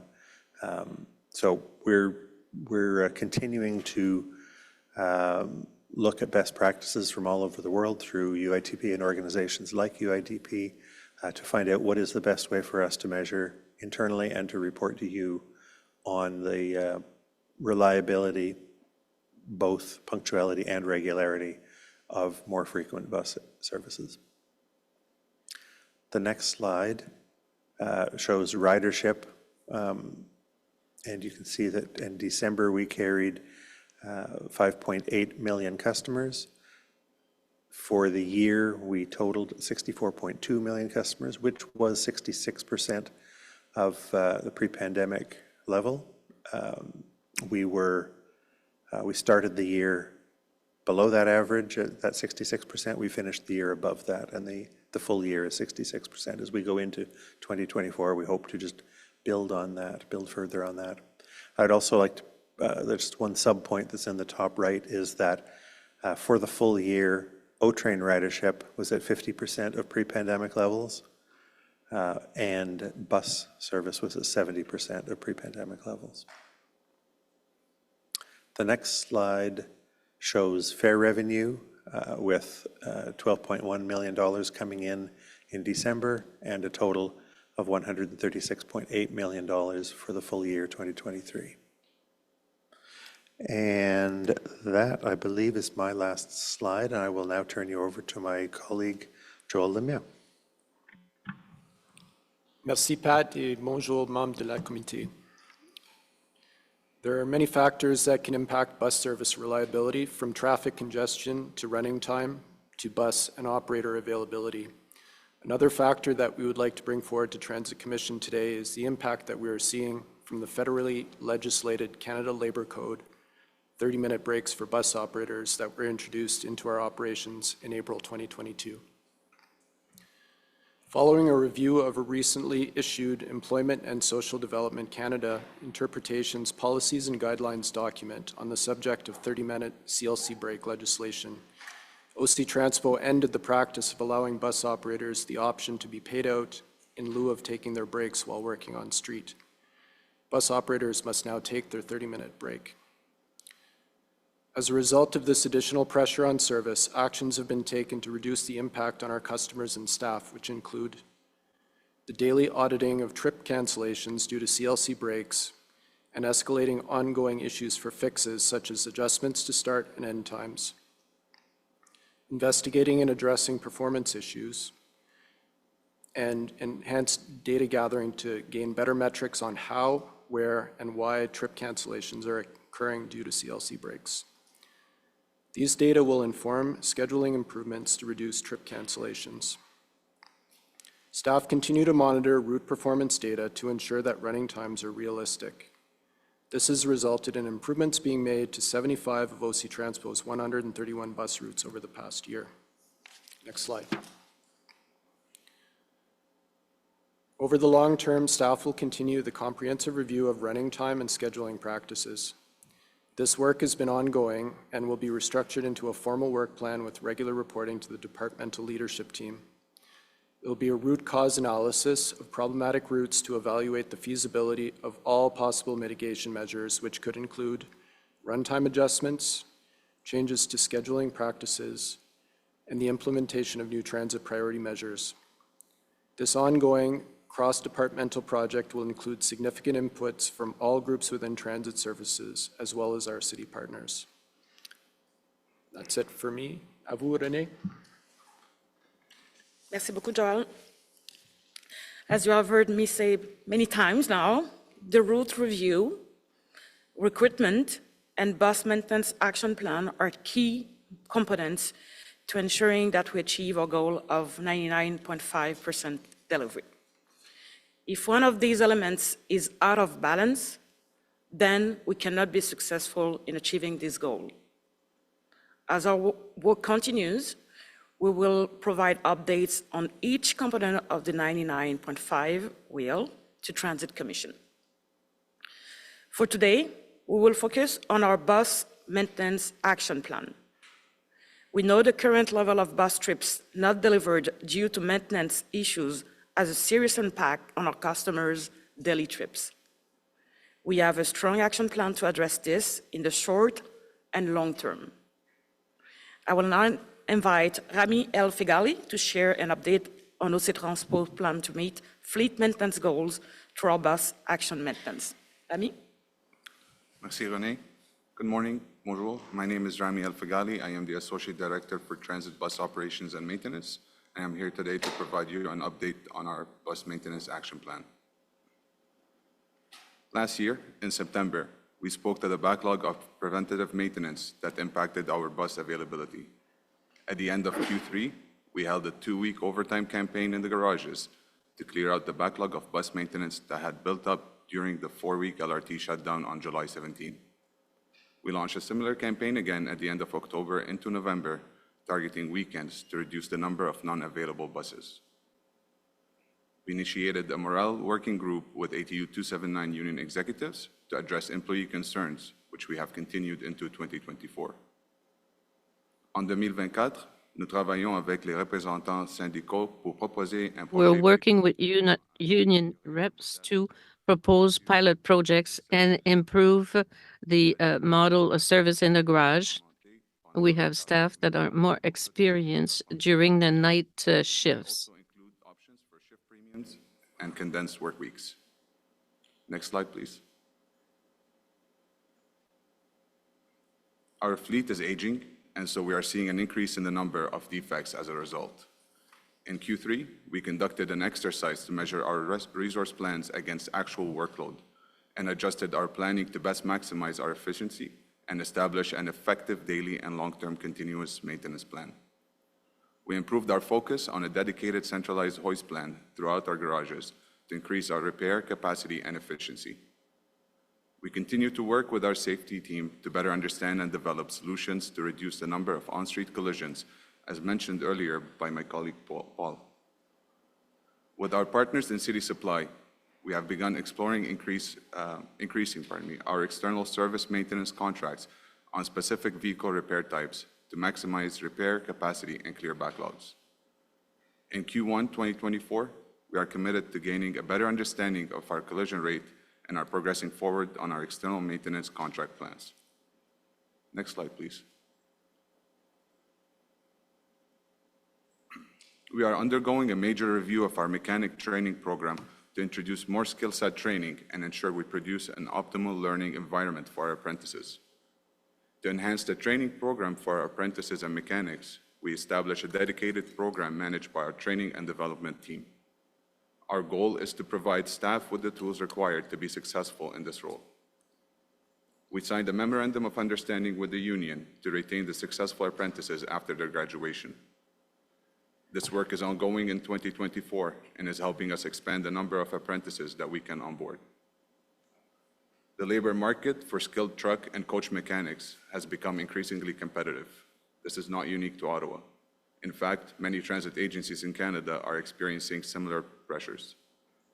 For the recruitment of mechanics, we have begun developing a succession plan to address our upcoming retirement within the organization.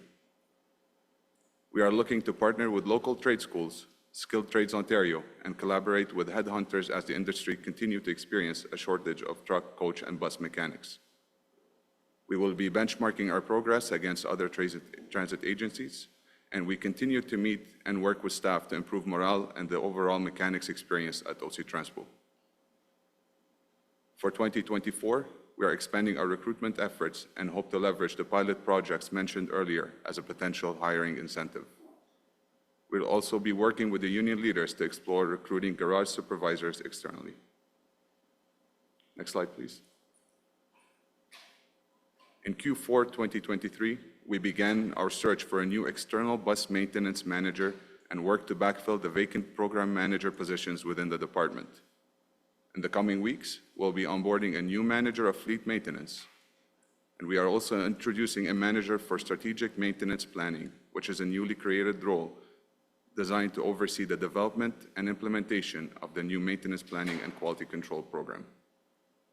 With regards to technology, we have begun to seek out opportunities and software upgrades to make our systems more efficient and accurate, and able to support the electric buses program and charging infrastructure. We have worked with City IT services to identify a recommended solution. In 2024, we will begin implementing upgrades on our fleet maintenance software, M5, and begin the lifecycle process on our existing yard management system. Next slide, please. In September, we increased the engineering team's involvement in on-floor support to produce more effective preventative maintenance plans. I will now hand it over to my colleague, Richard Holder, Director of Engineering Services, who will talk further about what his team is doing in the garages to support this plan. Thank you. Thank you, Rami. L'équipe technique des bus The travaille. technical team works in close cooperation with the maintenance team to improve the reliability of buses. Takes is anchored in the aim to increase the mean distance between failures of our buses. The longer that we can have our buses on the road without any failures, the better service we provide. So we have been reviewing the maintenance plans that we have in place to ensure that we're in a position to accurately identify the mean distance between failures and increase that number for each of the fleets. We're also looking at all the factors that cause a bus to go out of service when it's on a route, and we have been developing action plans to respond to those issues. We investigate issues related to reliability and work with our teams and the maintenance teams to develop service bulletins and campaigns to adequately mitigate those issues. And we track KPIs on a monthly basis and report that to our DLT. So that's work that we've been undertaking over the last several months. In terms of the work that we have planned for this quarter, we are looking at increasing the number of people that we have within our engineering support team to make sure that we adequately cover all our fleets and all the shifts that are available at our depots. We are working collaboratively with our industry partners, such as STM, to share our experiences.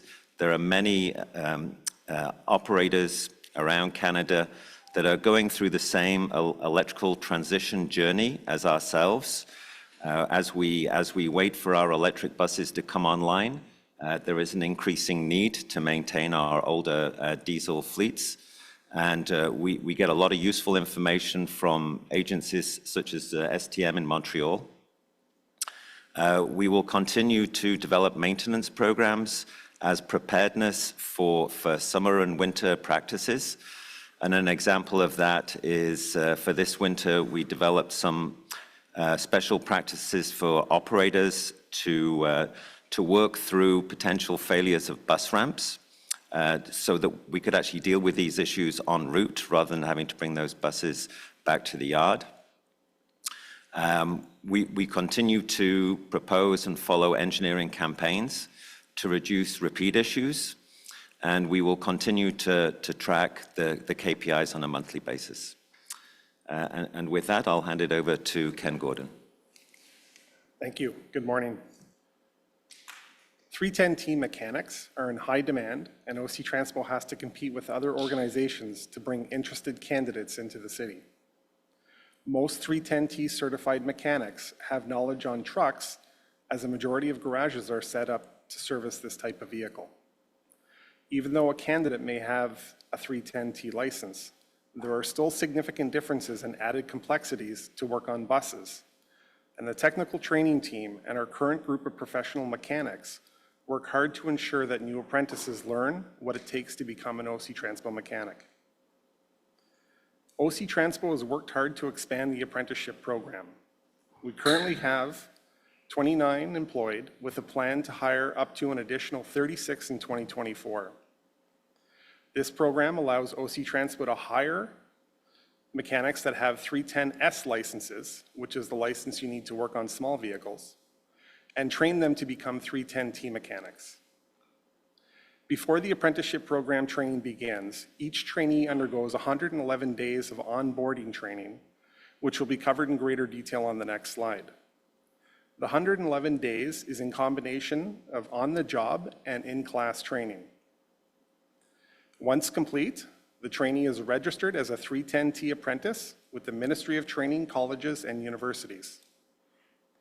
The process to receive certification is lengthy, normally lasting 3.5 to 4 years.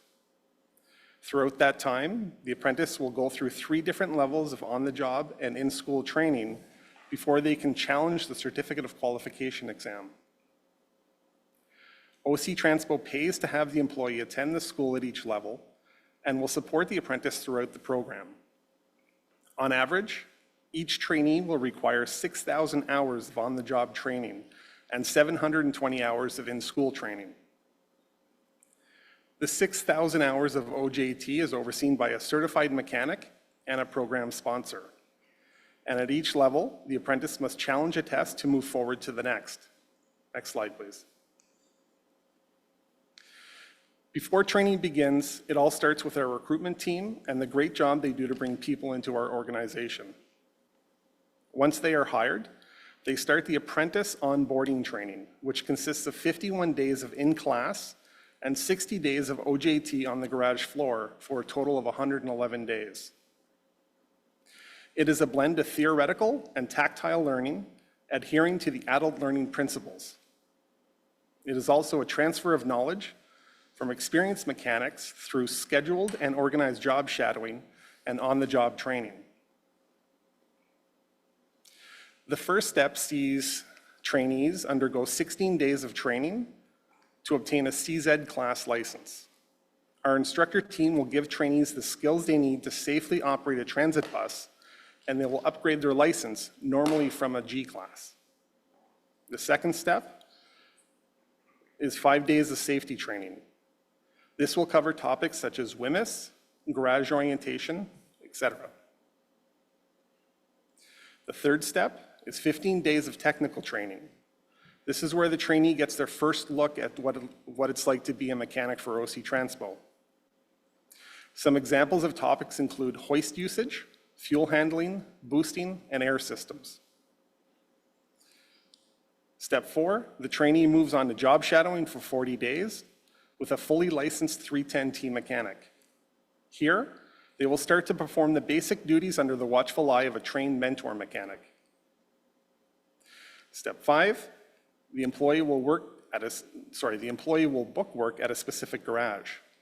Based on the employee's work location, they will then receive tailored training for the type of bus that they will be working on. This is covered in 15 days of in-class job-specific training, followed by 20 days of on-the-job training with a mentor mechanic. And each time the trainee changes garages, They will go through the job-specific training again if required. I'll now turn the floor back to Renee. Merci, Ken.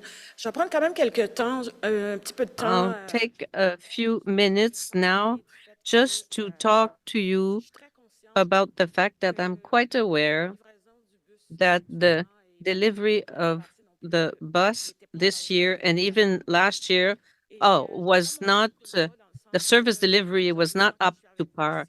And I've been here for 2 years now. I must say that I spent a lot of my energies on the train for obvious reasons, but we knew that we had to work on the staff the lack of staff, and I spent the majority of my time now on the buses, which is my area of expertise. So I can't lie to you by saying that the work to be done is huge. There's so much to do. That's why we took a lot of time this morning to present the action plan that Rami shared with you. It's a very ambitious plan, but I can assure you that it is very complete. It will take some time. It can't be done overnight. It will require patience also. So it is important for me today to share that with you. We're at the beginning of the year. I think it's the right time to do so. And we try to provide the best service possible. But once again, it's not the level that we would like to reach, which is 99.5. 100% is not possible, but 99.5 is possible. We did reach it in the last week of the year and the first week of this year. So it is possible. And the work to be done, once again, is huge. All departments are involved, be it the security, engineering, planning, everyone is engaged so that we focus on the bus maintenance and that we can deliver the buses. When I arrived here, everybody was focusing on the train. It was normal because it was stopped and it was all new, but aussi Transpo, it's train, bus, and Paratranspo. Those 3 systems must be efficient. And right now, obviously, we need to focus on the bus maintenance. And that's why I want to take the time today to tell you that we are dealing with it. It's not because we didn't want to deal with it before. It's just that we had other priorities. The train was one of them. And now we're working with the teams. I'm often in garages at the various shifts. I work with people. That's the way I do things. I'm not alone in my office. And I like employees to share their ideas with me. And I know that this year is a very important year. We will be starting to see the city of Ottawa reaching the world-class cities. Thank you. We have 3 delegations registered to speak today. So we'll go to our delegations first. Our first speaker is Kenny Vandeland. If Kenny is still here.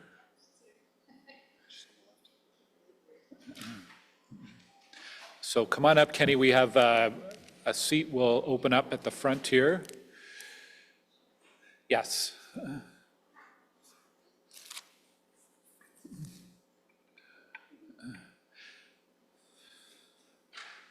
And thanks for your patience. I know it's been a long morning so far, but welcome.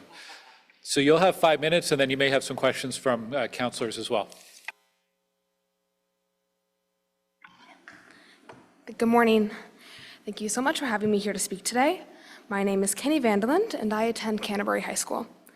To get to school, I take the LRT from home to Herman Station, and then I take either the 48 Elmvale or the 48 Canterbury to get to the school.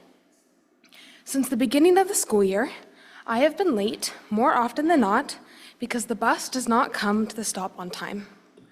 Because of this, I wake up every morning stressed that I won't get to school on time. Most days, I walk into class late and I miss important information. And when I have to stay after school, it is almost impossible to get home in less than 3 hours because the bus doesn't show up when it is supposed to. It is incredibly important that students and others can get where they need to be on time. This is an issue that I have seen impact so many other students. We need to be able to get to school on time. Everyone in the city should be able to rely on transit. Whether you are a parent picking up their kids at daycare, getting to work on time, or a student going to school. I'm not here today to ask you to take the bus away from somebody so that my peers and I have more reliable service. I'm asking you to ensure that everybody is able to arrive where they need to be on time. If a bus that starts at Herdman Station and ends at the school is late, that means there are not enough buses. I generally use transit to get to where I want to go. This includes shopping, hanging out with friends, getting to school, and getting to work. I would love to support transit in the city, but it is getting harder every day. You can change this. Make the service work better. Invest in transit for everyone. When transit works well, citizens will respond by buying more passes and taking the bus and train more often. But it has to work for everyone, or else it won't work for anyone. People need better. They deserve better. Thank you. Okay, thank you. There are a few questions for you. Councillor Carr. Hi, Kenny. Thank you very much for taking the time to come out today. My first comment would be that as a parent of two children, one who is still in grade 12 in high school, that I would be remiss to not mention how impressed I am about the fact that you care about getting to school on time and that you make it a priority. I find that in itself quite impressive, I have to say. So at your school, Canterbury is an art school. It is the only art school in the Ottawa Carleton District School Board. I believe there's one in the French school system as well. Would you have any idea how many of your peers come, or some of the neighborhoods they come from that you go to school with? You mentioned you come from Centertown. Could you give me an example of some of the other neighborhoods that you have friends from at that school? I have friends from all around the city. I know people that come from as far as Stittsville. So Canterbury really does reach the entire city because it is a specialized arts school. People come from everywhere. I can't pinpoint exact neighborhoods, but they tend to be pretty far out. Yeah, thanks. That's my understanding too, is that about 85% of the school population actually comes from the entire catchment of the city, and there's only about 15% that is actually drawn from the core of the catchment area. So it's not a neighborhood that is well served by, they don't have 600 buses or anything that serve the area, and that really does make it unique. You mentioned that you also take the bus on weekends, and have you found the service comparatively, do you tend to be able to get, not that you need to be on time for shopping, but do you find it more reliable when you're doing general errands than it is when you're trying to get to school on that 48? Yeah, I tend to take the train around, like on weekends and stuff, to get to work, because I work in Centertown as well. So usually the train does arrive when it is supposed to, except when it stops running.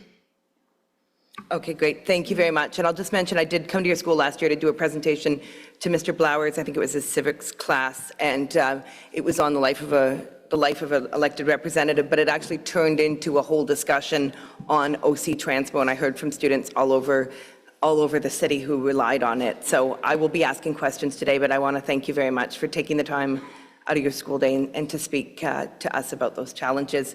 It is really important, especially when you don't really have any other way to get to school. There is no other choices, so thank you so much. Yeah, no problem. I'm happy to be here. Councillor Trosser. Hi, Kenny. Thanks for being here. So Kenny's a resident of West Centertown, and I do think it's important for this committee to understand that just as Kenny was explaining, people commute from all over the city to go to this particular school. Can you just explain what a typical morning has been like? So I leave my house at 8 o'clock. I take the train from Pimisi Station to Herdman. And then when I arrive there, which is around 8:25, I would say, I used to wait for about 5 minutes, and the bus would come at 8:30, and I take that from Herdman directly to my school. But recently, we've been waiting for a long time, and it started coming around 8:45 to 8:50, and it's about a 20-minute ride. So by the time we get to the school, we're walking in as classes have already started. Okay, and what has been the impact on you as a student to be consistently late to school? I think teachers have been pretty understanding, but I have had teachers in the past that ask me every day, like, why are you late? Why are you being here? And I've had to explain to them that I have no control. The bus has not come, and I've had to make up like certain work and talk to my teachers about what I've missed. I bet that's really stressful. Yeah, It is. when you're a high school student, you don't necessarily have the ability to say, sorry, I'm late, and always get a pass for that, right? Yeah, okay. Well, I just want to thank you so much for coming here. Just so you know, Kenny took the day off school to come and present to Transit Commission. It's a really big deal.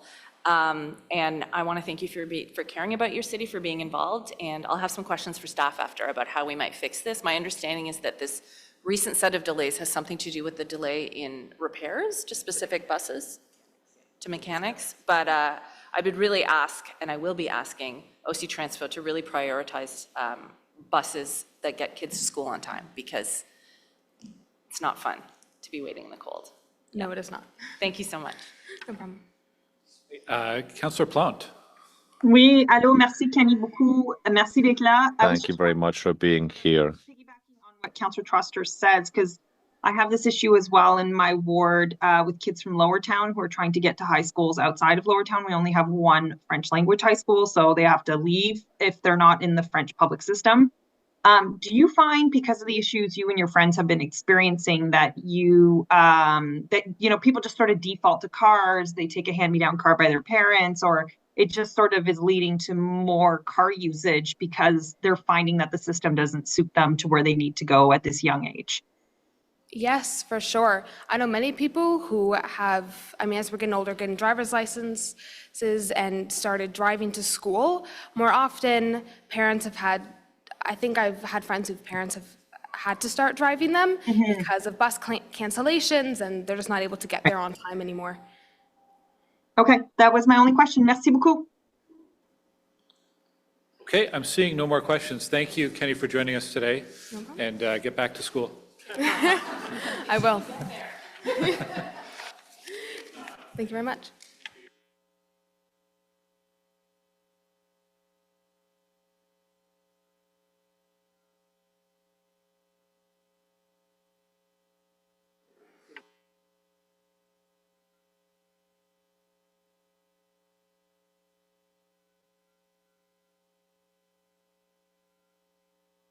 Hello? Good morning, Sally. Was that an introduction to me? Because I didn't hear any of it. I was watching your lips move and didn't hear anything. Okay, well, we can hear you. Okay, I can hear you now.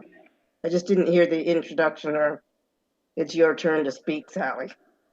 Any It sort is of your instructions. turn to speak. We are, our attention is on you, Sally. Okay. I've written what I've prepared. So, of course, my name is Sally Thomas, and I'm from Paratranspo, as you likely all know.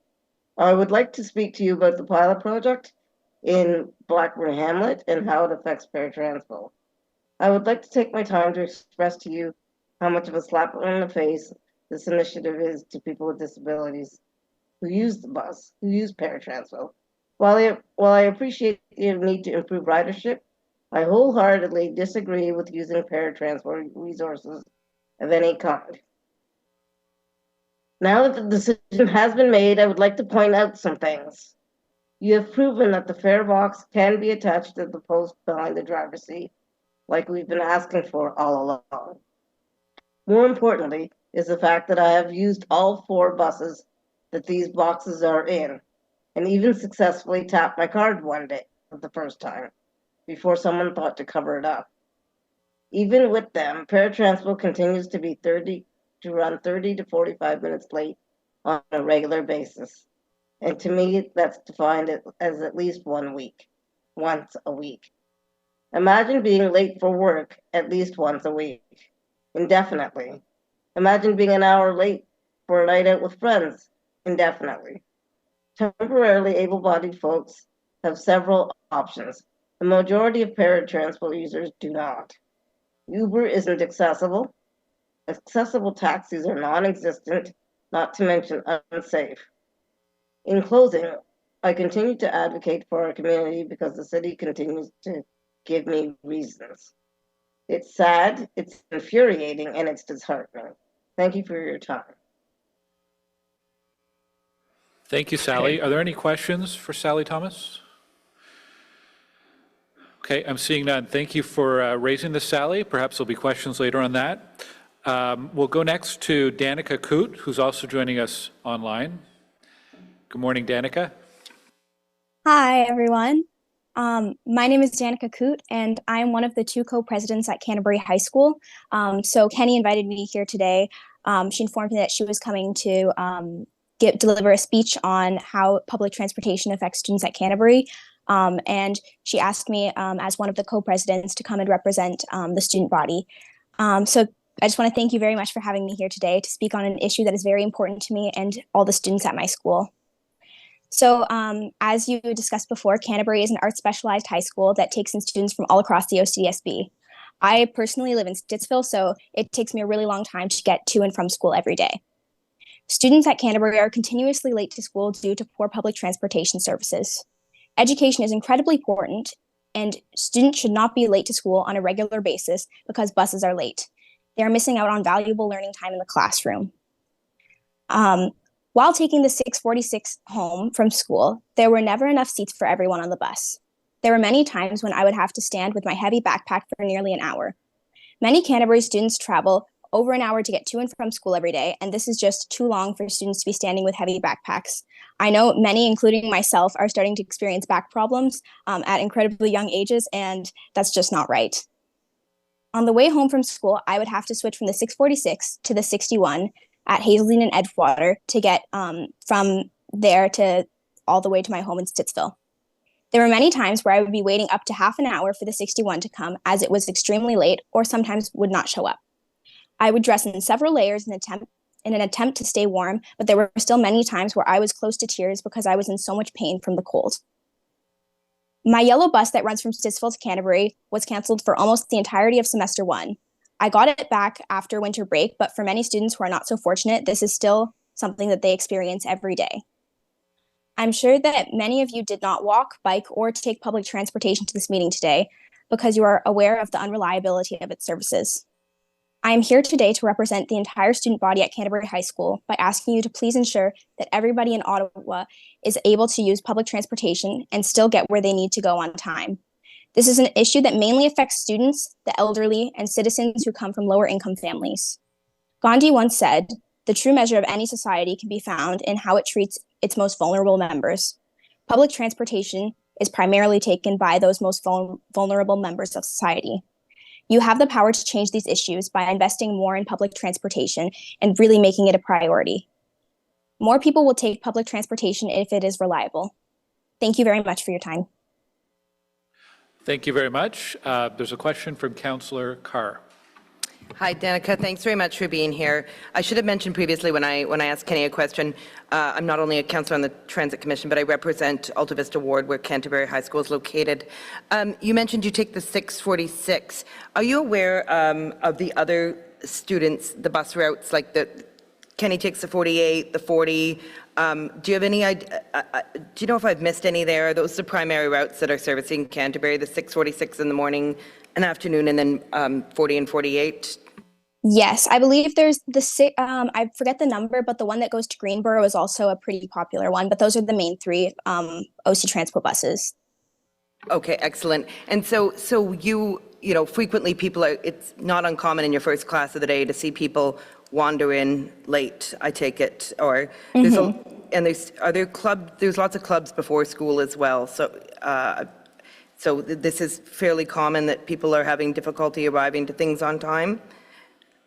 Yes, it definitely is. There are lots of events that take place in the morning, such as like so we have different arts programs. So the music programs might do like a concert in the main lobby, and it's just little things like that you missed out on, as well as like valuable class time that just really impacts students at Canterbury. Okay, perfect. I think maybe what I might do is reach out to you and maybe arrange a time to come and talk to some of the students who are experiencing difficulties. If you could help me coordinate that, I'd appreciate it. But thank you very much. Absolutely, yes. Okay, thanks very much for taking the time to come today and talk about the particular challenges at Canterbury. I know it's it's been pervasive, and I know in particular last month was a challenge particularly. So thank you so much. Thank you very much for your time. Thanks, Councillor Carr. I have a question for you, just from a Stittsville, Canada perspective. Do you know roughly how many students at Canterbury are commuting in from Stittsville and Canada? Quite a few. I remember in the morning there would be 2 buses that would come to Hazeldean Mall, like the 646s. There would be one smaller one in the, that came first, and then there would be a second, like longer one. And the smaller one would fill up rather quickly. Like by the time it was out of Bell's Corners, I think it would be almost full. And then the second bus would kind of catch like everyone who didn't make it onto the first bus. And these buses are like packed by the time they reach school. So there are quite a few students coming from Stittsville and Canada.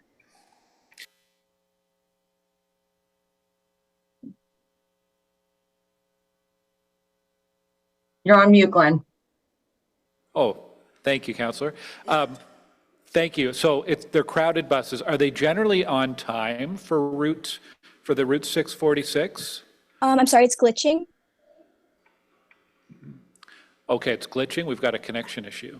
We'll give it just a second. I'm sorry, it's glitching. Would you be able to repeat the question? It's glitching. We can hear you. Let me try again. So for the 646, is that bus generally on time, on schedule, or are you seeing a lot of Would you be able to repeat the lateness with question? that? Can you hear me? I think we're having some connection problems. Danica, I can hear you now. I'm going to try to follow up with Sorry, you. I'm going to try to follow up with you online because we're having these connection problems. So thank you for your delegations, and I'll follow up with our clerk offline because I wanted to follow up on some issues specific to the West End. So thank you for joining us today. Okay, thank you for having me. So that concludes our delegations for today. We'll move now to questions for staff on any of the topics that were raised by delegations or presented in the update today. And we'll start with Councillor Brockington. Thank you, Chair. I just want to start by saying that the depth of information and statistics and data that we are getting now on the Transit Commission compared to the last term of office is like night and day. The information that we're getting now is far superior. We've talked about a number of issues, and I know it's a long presentation, but we are in a completely different field or category when it comes to making sure the Transit Commission has at least key metrics and statistics before us to help us better understand the state of transit. I'm not saying we've got everything, and I'm sure this will evolve, but boy, what a difference. I wanted to talk a question about the presentation that talked about retention and how in less than 2 years, both in 2023 and 2022, employees left at a rate of 9.2%, 2023 and 9.5%. Are we having the opportunity to speak to staff before they leave and ask them specifically what contributed to their decision to leave the organization, given that they weren't here for more than 2 years? Chair, the answer is yes. We just put in place a process which consists to speak with people to know exactly why they leave the city.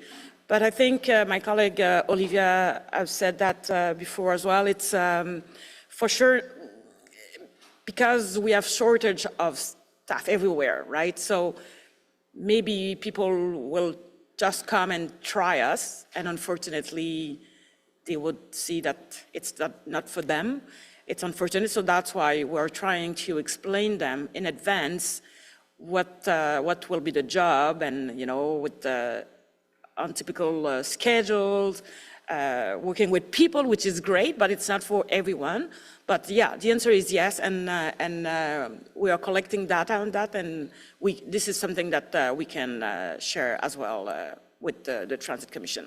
Just wondering if Ms. McGinty has, if she could expand on that. Do you know reasons in particular that sort of newer employees have not stuck around? I'd have to get back to you on that. There's a wide range of issues that anecdotally, we hear. There's a formalized exit interview process that we're rolling out that will get us more tangible information. But yeah, it has to do with a wide range of things: work-life balance, the geography of the city, the multitasking, personal life. So yeah, can get back to you on that. Thank you. Okay. Madame Amical, you announced a series of terminations earlier this week. Both unionized and non-unionized positions were cut. Can you go into some detail about the types of jobs that were cut? It just basically had high level, but the public has been hearing for years the need to recruit, hire. All we hear about are shortages. So who exactly was let go from the organization? Thank you, Chair. So the good news is we're still hiring mechanics and bus drivers. So the employees that will let go are the red vest, as we heard. The reason is, when we have to shut down the train, we don't have sufficient people, so we have to review the way that we're doing things, etc. So that's why we took that decision, because those people were never enough, and we cannot have 100 people just waiting for a shutdown, because we don't want any shutdown anymore. Anyway, we have. We used to have, I think, 5 people who were in charge of the warranty, and now we will have 2, because of the number of buses. We know now it's lower than before. We retired old buses, and I would say as well, I don't have the list on top of my head. This is something that we can provide for sure, but we have 10 people. 10 MPE, which are section head. We have one person who was working, I think, customer service, those kind of people. So it's 35 unionized and 10 MPs. Okay, thank you for that detail. And my last area I want to focus on now is the on-time performance of buses. I appreciate the breakdown of buses that run on a frequency of greater than 15 minutes and less than 15 minutes. However, the data that you've provided throughout the year is more or less stagnant. We're not seeing like an upward trend on performance for our buses in both categories. One is higher than the other, but they're more basically flat. So we've all agreed that reliability is our Achilles heel. This is something I say over and over again, that if we can't ensure that our residents can count on the buses operating at the published or scheduled times, we're not going to get people from their local communities to our LRTs. So I really need to see at a future presentation your plan. We talked about hiring and other things, and I acknowledge construction and weather compound the situation, but we're not seeing these metrics go up in any significant way. And so I want an opportunity to hear from you, but bus reliability continues to compound or compromise our ability to provide that reliable service. And I think you've acknowledged this in the past, but I want to hear from you about, all right, how are we going to get to, I've asked you before, what's the percentage we're heading towards? We're not there. We're not close to being there. So what's the plan? Chair, I think the 99.5, as I explained, is we need a better route review. This is done. We know that we will come with that this spring. We need to have our staff, mechanics, bus drivers. Olivia McGuinty just shared with us the plan, and this is our third year that we have to hire more than 300 people. It's massive. I have been told that in the past at OC Transpo, it was a big deal when OC Transpo had to hire 200 people. So this is common now for us, it's 200, 400. So, and with the shortage, and we know as well, because Rami just shared it with us, we have a lot of things to do on the maintenance side. We don't have right tools to help us to have a view. I used to work in the past, on my former job, I could click on my computer to know where are the buses, why we are short of buses, etc., and why do we have lost buses during the day. I don't have that here, and I think you know me now. I'm a driven data, so I need data to be able to take decisions. So that's why we are working on M5. We are working with the engineering department to have some KPIs on the MDBF, the mean distance between failure. And this is something that we'll bring here in April. Richard Older, who's in charge of the engineering department, is working with the maintenance department to see what kind of preventive maintenance we can put in place to avoid having those corrective actions to do. We know we are short of mechanics, and Ken just presented as well our plan to attract more apprentices. That will take time. It's not an easy thing. It's not something that you finish your school, you come here. We were going to teach them how to do the job, and we have the challenge to retain them because unfortunately they are young and they will work night and weekend. It's not attractive. So we are working on everything. And as I said in French, buses are, this is my expertise, okay? And we know what to do, but I can tell you that will take time. We are doing the right thing. We need to have people who know very well buses to be able to manage the department. This is not something that you can improvise. You need to know what you're doing.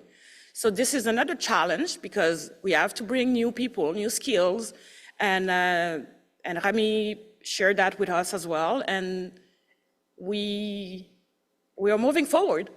I'm very, very, very confident, and I'm positive, as usual, but I want to be clear with you today. The objective is still 99.5. We know where to focus, and my goal is to present you as a counselor of the Transit Commission, the trend for sure, but to be able to augment the reliability before to work on the on-time performance. It's the reality first, it's the reliability first. So we know now, the bus driver, we have the plan is very clear, and the maintenance department, the plan is clear as well, and I can see that there is a huge difference versus January and now, but I don't, I will not say that we have achieved our goal. It's not the case, but I can see positive, slow trend, which is encouraging. Okay, I don't have another question, but I wanted to clarify. Je n'ai pas d'autres questions, mais je voulais préciser le service ponctuel et le rendement ponctuel sont deux différentes choses. Le service ponctuel est important, oui, mais plus le rendement ponctuel. C'est avec cela qu'on a de la difficulté. Notre capacité à avoir un rendement ponctuel est ce qui cause le problème avec mes résidents. Avoir un autobus qui arrive à l'heure.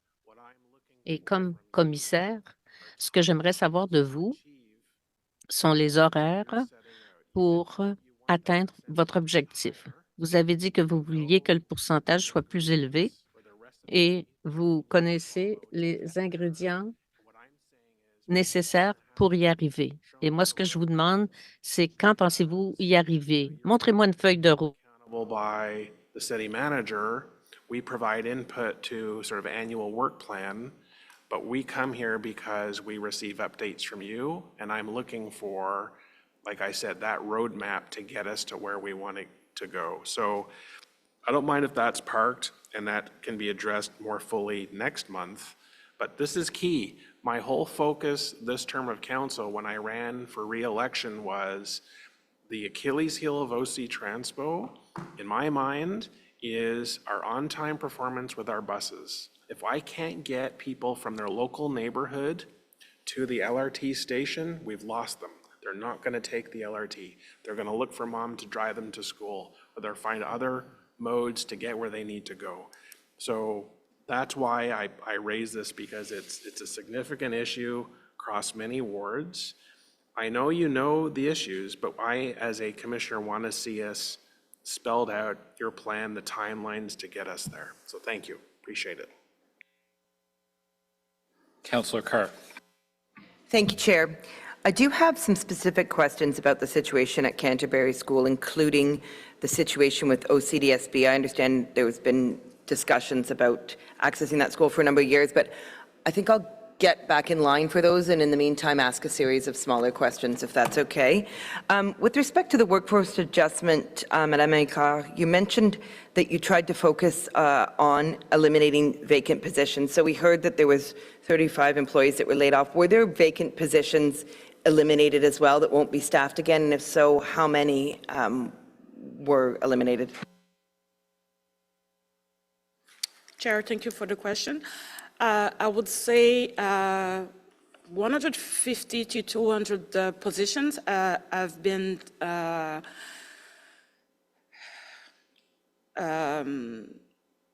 explored, or and we started to work on that last June. So, which this analyze, we voluntarily didn't fill positions that became vacant, but the position that we were identified. So I don't have exactly the number, because some are capital funding and other are operational funding, but roughly it's 200 positions that we have considered. Okay, thank you for that update. And then just speaking, I think maybe this is a question for Ms. McGinty. You spoke about the recruitment of bus operators, but then on the next slide, you talked about how some of them were leaving early. Overall, was the recruitment of the bus drivers, I think, don't have that in front of me, 340, was it balanced out, or was there a net gain in bus operators? Last year? Yeah. Yeah. I don't know. So we saw a higher number of dropouts and failure rates through the training program that higher than we anticipated. And as I mentioned, this year what we've tried to do is really dig deep in terms of how many do we actually need to get a net increase. I would say there was a net increase, but still a need. So I can get back to you with more details on that. Okay, no, that's good. Thank you very much. And I mean, obviously, it seems very ambitious about the bus operators that need to be hired. And I'm also hearing, obviously, with the mechanics, that that's also a challenge, and that's a Canada-wide problem, if I understand correctly, with the issues with the mechanics. I know on the mechanics issue, you mentioned you're dealing with Skilled Trades Ontario. Is there any work that's being done with the federal government at all, or are you just strictly working with the provincial government in terms of recruitments?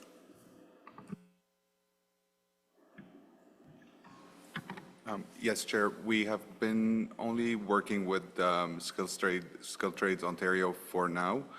The program expanded quite drastically over the last 2 years. We went from 5 apprentices to 30, and we're probably heading towards 60 at some point. So right now we're at the point where the program is being looked into to be better developed, become more robust, and if there is an opportunity to work with the federal government, we will for sure explore it. to be a bus operator or a mechanic, do you need to be a Canadian citizen or you don't need to be? We are also, yes, Chair, we are also exploring that option as well, but we're trying to explore the local market first, and then we'll look into it, and I'm sure my colleague Olivia can comment more on that. I was just going to add, you just need a work permit to be able to apply. Oh, okay, thank you very much. I'm kind of all over the place here, and I realized my opening comment was going to thank you all for installing the shelters at Herdman. So I'll just mention, I was trying to start with a very positive question, but comment. Very much looking forward to those. I was wondering about the cost to run the trains all night. Had this been budgeted into the budget early on? Was that a cost that was foreseen, or was that more something that was decided to do in terms of the weather forecast? Like when was that decision made, and has it been budgeted? And we've had a fairly mild winter this year, but there have been other winters where we've had a series of ice storms. Mr. Chair, I can answer that question. With regards to the budget for the Line 1 operations, no, we don't set aside a separate budget for running trains overnight. We know that going into the winter season, it's really only going to be a handful of occurrences in which we do that. So this year being a lighter winter, in terms of our requirements to run trains overnight, won't have as much of an impact on our overall budget. But no, we don't set aside a separate amount of money for running trains overnight. Okay, no, I just wondered about the incremental cost, but that's good, thank you. Just two quick questions, and then, actually, I think the three quick question. I think I asked this before, but I forgot the answer, sorry. Who pays for the red light and the speeding infractions? Is it the employer or the employee? Yeah, Mr. Chair, that's a good question. The employer pays. Are there any restrictions in place, like if an employee continuously gets infractions, is there any sort of mechanism in place? If you could just describe that to me a little bit.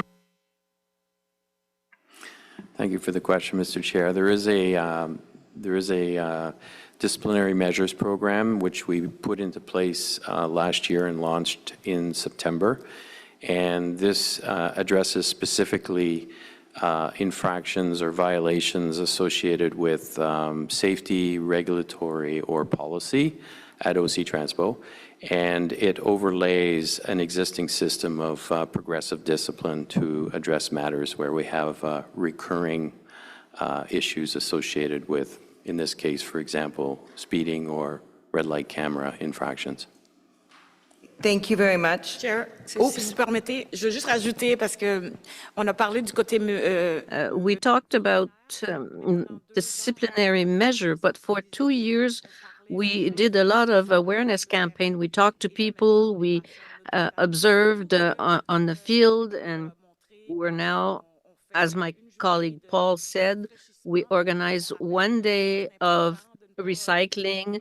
We remind people why it's important to stop at the red light, to put their flashing lights on and this and that, or their turning signal. So we did a lot of raising awareness before getting to the discipline part. Speeding and red light. Okay, so speeding includes the automated speed enforcement cameras in school zones as well. Okay, on the absenteeism, I think it was 14.7% average for bus operators, or 12.1 on LRT operators. I may have switched those. For absenteeism, does that include sick, holiday, unpaid leave? That is the whole gamut? That's just when there's no operator there, no matter what the circumstance? Like anybody that was scheduled to be there, or do you work in the vacations as well? Yeah, Mr. Chair, I can answer that question. Yeah, it includes all types of absenteeism. It excludes holidays and vacation. Those that the pre-planned, it's like, but the LTD, WSIB, the sick leave, all that type of absenteeism, it's an all-in. Okay, and my last small question before I get back in line is, I think you mentioned the train itself is 50% pre-pandemic levels, bus are 70%. Did you track that by day of the week at all? Like, could you tell me the difference between a Monday and Friday versus a Tuesday, Wednesday, Thursday? Mr. Chair, yes, we do track it. We haven't been looking at that question of whether the rate of recovery pre-pandemic We've been watching just ridership on different days during the week, and I can say Wednesdays and Thursdays are definitely the busiest days on the train. But how that compares to pre-pandemic is not something we've looked at closely, but we have the data. Okay, excellent. I'll give you a heads up on my questions next time, but thank you very much. I'm going to hop back in line for a more longer complex question, just to give others a chance. Thank you. Okay, Councillor Leeper. Thank you very much, and thank you for the presentation, as always. I guess I just have two areas I want to ask questions around today. The first of those is with respect to that on-time performance of the buses that are more frequent than 16 minutes. So we're seeing 61%. We've seen that those are buses like the 14, it's buses like the 11, it's buses like the 7. Those are the buses that are going through just the nastiest crap in the city, right? They're just going to crawl down Elgin, they're going to crawl down Bank, they're going to crawl down Somerset. They're not keeping to a schedule because I don't think it's possible to keep to a schedule for much of the day through some of those arterials. Should we be scheduling those buses anymore? Because I see the stress on the part of the operators. If there are problematic behaviors with respect to speeding or red light running, I think sometimes that is a result of just the stress the operators are under to gain back time on what is an unrealistic schedule. Should we not be, in order to achieve a good level of service for customers, looking at frequency and not worrying about the schedule? Mr. Chair, to some extent, yes. And that's one of the questions we have to look into is what's the changeover point between when you do want to concentrate on on-time departure from the initial point and even spacing between trips. Since the pandemic and since the budget and service level changes we've had over the last few years, we don't have as many routes that run as frequently as we did. So we don't have the 95 running every 2 to 3 minutes anymore. We don't have the buses on other routes running every 5 or 6 as we did. They're down to every 10 or something. So that's work we need to do. But the other challenge to us is we do still have to schedule what time each operator should come to work and where they should be to pick up the bus from the person who was driving just before them. We still have to find the way to provide the right information to customers on what time we suggest, how much time they should allow to walk out to the bus stop, wait for the bus, make the connection to the train to complete their trip. And these are all aspects which connect with what's the right way to schedule and what's the right way to measure. We're getting some presumably really good data from, the new GPS has been fantastic. Transit has been a godsend. I'm fortunate to live in a really transit-rich neighborhood. I'm served by 4 or 5 buses that I could take in order to get to the LRT at any given time. I don't look at schedules, but I'm reasonably certain that we must be developing a much better idea every day of what buses frequencies and arrival times actually look like. How are we incorporating that data? So, Mr. Chair, as the councillor says, you've seen the transit app on the front end providing the information to customers. We have a parallel, similar but much bigger app running internally where we're monitoring the location of all the buses, recording everything. And with that system in place, the second of the 2 pages that my colleague Joel showed you was what is our long-term plan to start to not just collect the data, but then analyze the data, use the data, drive some decisions that we can make internally, recommendations that we can make to you, connected to, how do we allocate the time along the route? How much buffer time, how much recovery time do we build between trips? Where do we recommend to you new transit priority projects, such as bringing the bus stop out into the traveled lane and away from the curb, or putting up a bus priority or a bus influence turn signal? How do we give you and Transportation Committee advice on how to make trade-offs between exclusivity for buses and general use of the road? These are all part of the ongoing work that Joel talked about in his second slide, where we're establishing a service reliability, really, I don't know what you'd call it, but beefing up a center of excellence and assigning people whose job is to work on that, to find those and to turn it around and then find the next improvement after that.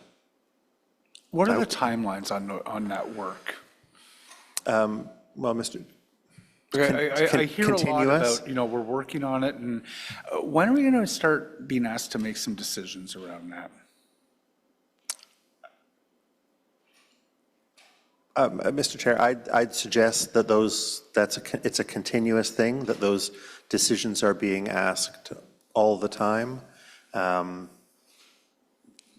think we'll see maybe a stronger focus and a little bit quicker on the turnaround from detecting to driving. So we're not, we're responding with our transit priority recommendations to you to responding to data rather than responding to policy direction in the TMP only. Okay. So you'll see a faster loop cycle on that. In your ward, Councillor Leeper, we've seen some improvements with bus stop changes over the last couple of years that you've agreed with. We'll have similar discussions with councillors in other parts of the city as required.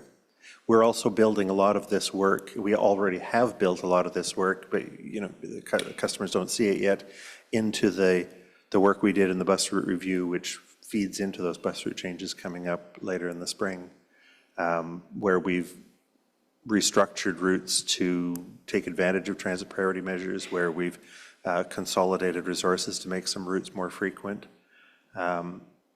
and changed the operation of ends of routes so that we can get out of the way into stations where we can do turnaround tasks and have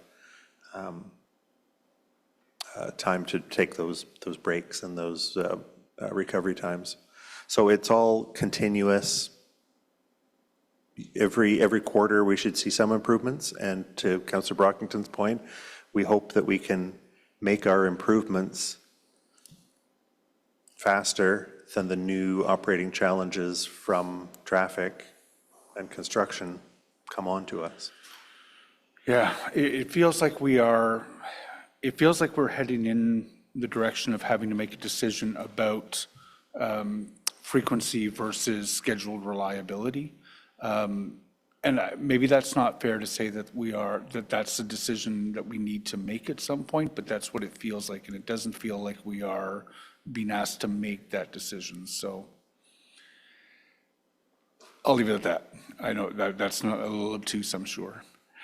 So the second thing I wanted to ask about was employee injuries. That number it's going up at I think an alarming rate. Can I ask, are there still buses that don't have barriers?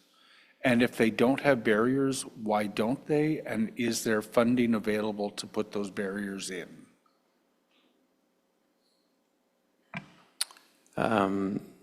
Excuse me, Mr. Chair, could you just sort of clarify your question, please? I believe that there are still buses that don't have operator protection barriers on them. Mm-hmm. Is that the case? If that is the case, why don't all of our entire fleet have those barriers? And is there funding available to ensure that they do all have barriers? Okay, thanks for the question, Mr. Chair. It's my understanding that all the buses that we do put into scheduled service have the barriers installed. Perhaps my colleague from maintenance could speak to that specifically, but that's my understanding. So, Chair, the unvaries that we were supposed to retire, so those don't have barriers. However, a discussion that we had with the union ATU 279, we are now we will try to see if we can take barriers from retired double-deckers and put them on those buses because unfortunately, because we are late with the e-buses program, so we will need to keep those buses longer. And now this situation cannot continue like that, so that's why we will put barriers on those. But it's handful buses, it's not a lot. All new buses have their barriers, and 60 buses or Nova buses, all of them have their barriers. Okay, I am glad to hear you say that, you know, it would be unacceptable to have an operator take a bus out that doesn't have a barrier.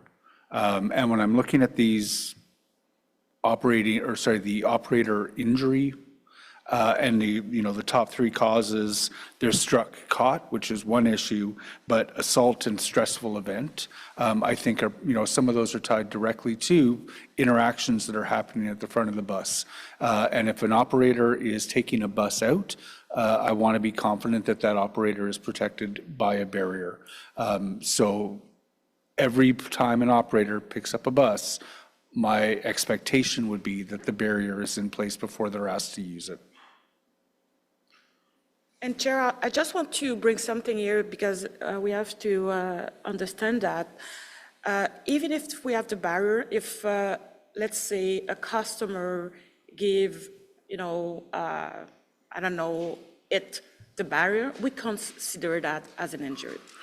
Okay, so an assault. So I just want to make sure that we understand that it's not because we have the barrier that we will not report challenges. Understood. Yeah. Okay, those are my questions, Chair. Thank you. Thank you. Councillor Tierney. Great, and thank you. And my councillor colleague Leeper, I remember we made that tough choice last term to put the barriers on. And just real quickly, in a nutshell, now our buses provide information on stops, français anglais. We have the barriers. Are these measures helping make our operators feel safer? Do you feel overall? I've spoken to many and they do enjoy the barriers for sure, I know that. Yeah, I think so, definitely, and maybe Paul can speak on that more than me, but definitely, with the barriers, it's better, but as I said, that doesn't mean someone couldn't, send a coffee or yelling, and it's unfortunate, and that's why last fall we decided to have a kind of campaign to just try to work with our customers that, hey, the driver is here to bring you to point A to B, so respect him, those kind of things. So yeah. We're trying to do the best as we can. No, and that's okay. I don't need further answer. We don't have to belittle that. You're right. We have to protect our operators if we want to keep them, because that's probably half the battle of keeping an operator. Politicians, we can get spit on. That's part of our role. But an operator in the city of Ottawa, that's completely different. I did want to make a note. I do like Ms. McGinty's presentation. So 450 operators, that's a big number. And I like the fact did you say you're going to report back to commission? I think that is a great thing. We'll be able to keep tabs on that, help keeping that promotion, even as councillors keep that information out there, because we definitely, you're saying 30 trainees every 3 weeks. That's a good number. So you have a lot of work ahead of you. So thank you for that. There was a couple of questions related to the mechanics component and the training. What happens with that? Because I'm hearing stories that a lot of our mechanics, which are in high demand, they go and receive the training, and there's a pretty large cost to training. It requires a lot of experience to be able to do that, and a lot of time being an apprentice. and then, oh, they're fully certified and they walk out the door. And that costs us a lot of money to train them up. Is there any preventative measures about X number of years must having to work with the company for payment of the instruction and education that obviously will provide them a very great income after they're complete? Chair, our program, as I mentioned in the presentation, we have signed the MOU with our union, local union 80279, to make sure that we have a program where these apprentices, when they come back from college or from their education, that they will stay with us for a certain amount of time to compensate for the investment made in their education. However, they can elect to not to pay for it themselves, and at this point, they have the option to leave the organization, but we do a lot more to keep them with us as much as possible. Right, and we obviously test fully with legal professionals within HR, how far we can push to ensure that we maintain those operators to the best ability we can. Yes, Chair, that is correct. Our HR and labor relations representatives work closely with us on these memorandums. Okay, great. I know some senior operators and senior staff over there, and some people come in the door and before they actually get a torque wrench onto a wheel or out the door, and it's unfortunate because they want them there too. So it helps us, behooves us if we don't try to keep them on board. The other question, obviously, the new world of electric busing, even though it's delayed, obviously from a mechanical perspective, it's probably night and day. I assume the training required for each, is it different? And if so, what's the regiment for that from e-buses versus diesel-powered buses? So, Chair, I have Richard online. He can answer on that, but definitely we have to work with a lot of people to see what kind of training we can provide in-house, what else we have to give to subcontractors, etc. And the fact that we are dealing with a shortage of staff, that brings another level of complexity, but we are working on that. And I think, if I'm not mistaken, at last TC will provide an update on the e-buses so we can bring that aspect. But this is something that we have on our radar for sure. Yeah, thank you for the question. So as part of the procurement for the two fleets of electric buses that we've already made, that we expect to arrive by the end of the year, a component of that procurement includes the training of a trainer program. So we will actually be paying the provider of the bus, the manufacturer of the bus, to provide that training. And then once we have trained staff that are trainers, they will then roll out that training to the rest of the staff. The actual program of training has not been established yet, but that's something that we'll be setting up shortly for the rest of this year. Great, that's good to know, but now I could see what a bird's nest it is because we're really trapped. We expected the e-buses, we thought that regimented training would come in. Oh, wait, we got to keep our diesel-powered workhorses on the road. Now we've got to keep maintaining them because we don't want to go buy brand new ones yet. It's a real a bit of a bird's nest actually, on how we keep the service running. So I wish you the most luck. I look forward to the next TC meeting to hear specifically around the e-buses, because even though we don't really have to focus on that, we will have to focus on it at some point. And now our plans are sliding probably by a couple of years between mechanics and maintenance on both sides of the fence, learning about the buses. Even today in the opening presentation, that did I hear correct?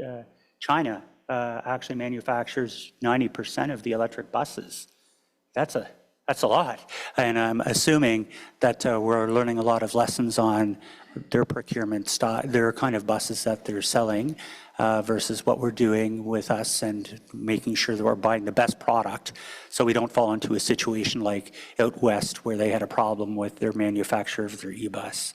Would that be correct? We're keeping our eyes on that, especially you, Renee, being a part of that board. You're watching that on a constant basis?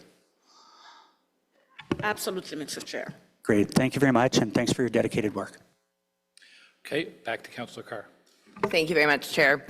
I just wanted to ask a specific question with respect to the Canterbury situation. I don't think that this is a new situation to people at OC Transpo. I remember this being discussed in the community many years ago, and I remember at the time the OCDSB, Councillor Blockington, you were probably on the board at the time. I remember the school board saying, well, we're eventually may open another art school, and that would solve the problem, and that was about 15 years ago.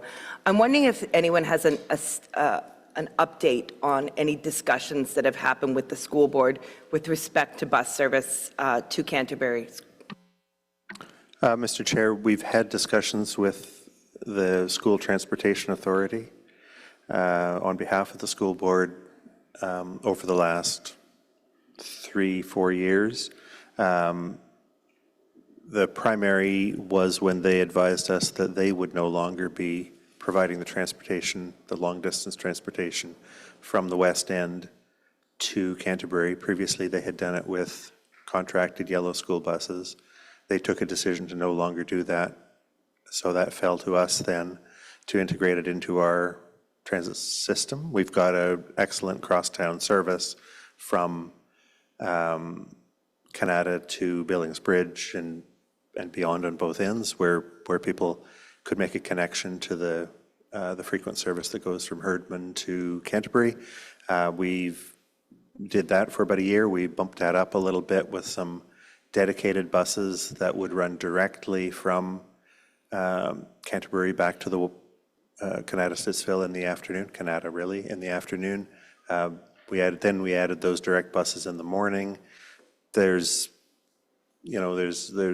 good and bad with that. The students who are traveling to Canterbury get a more direct service, but the other customers along the line who are going to other places that aren't Canterbury will generally step back and not board those special buses. So we deal with all these issues. We're at we think we're at a fairly stable state now where we're providing an appropriate level of capacity. I do understand that means that some people will stand. That's the case on busy routes across the system. We haven't talked to the school boards recently about whether they are interested in taking that long distance transportation back over. They've given no indication that they've got that kind of availability from the private sector. So we'll continue to manage that route. We'll continue to deal with, through all the other things we talked about today about service reliability, all of those same tools that we're applying to each route apply to this route specifically as well. These two routes, the 48, the 646, and the other routes in the area that, dealing with variability before the trip starts, dealing with variability on the trip, making sure we schedule enough time on the trip, and making sure we've got good real-time information to go to everybody. These are all parts of managing that service. Yeah, thanks very much for that. I actually went on the OC Transpo site to look at the schedule for the 646, and it's actually missing from the drop-down menu. For some reason, on the route planner, just to flag that, if my recollection is correct, that's about a 97-stop, 100-stop bus service that runs in the evening, is it? From Canterbury, at the end of school, from Canterbury out to Terry Fox?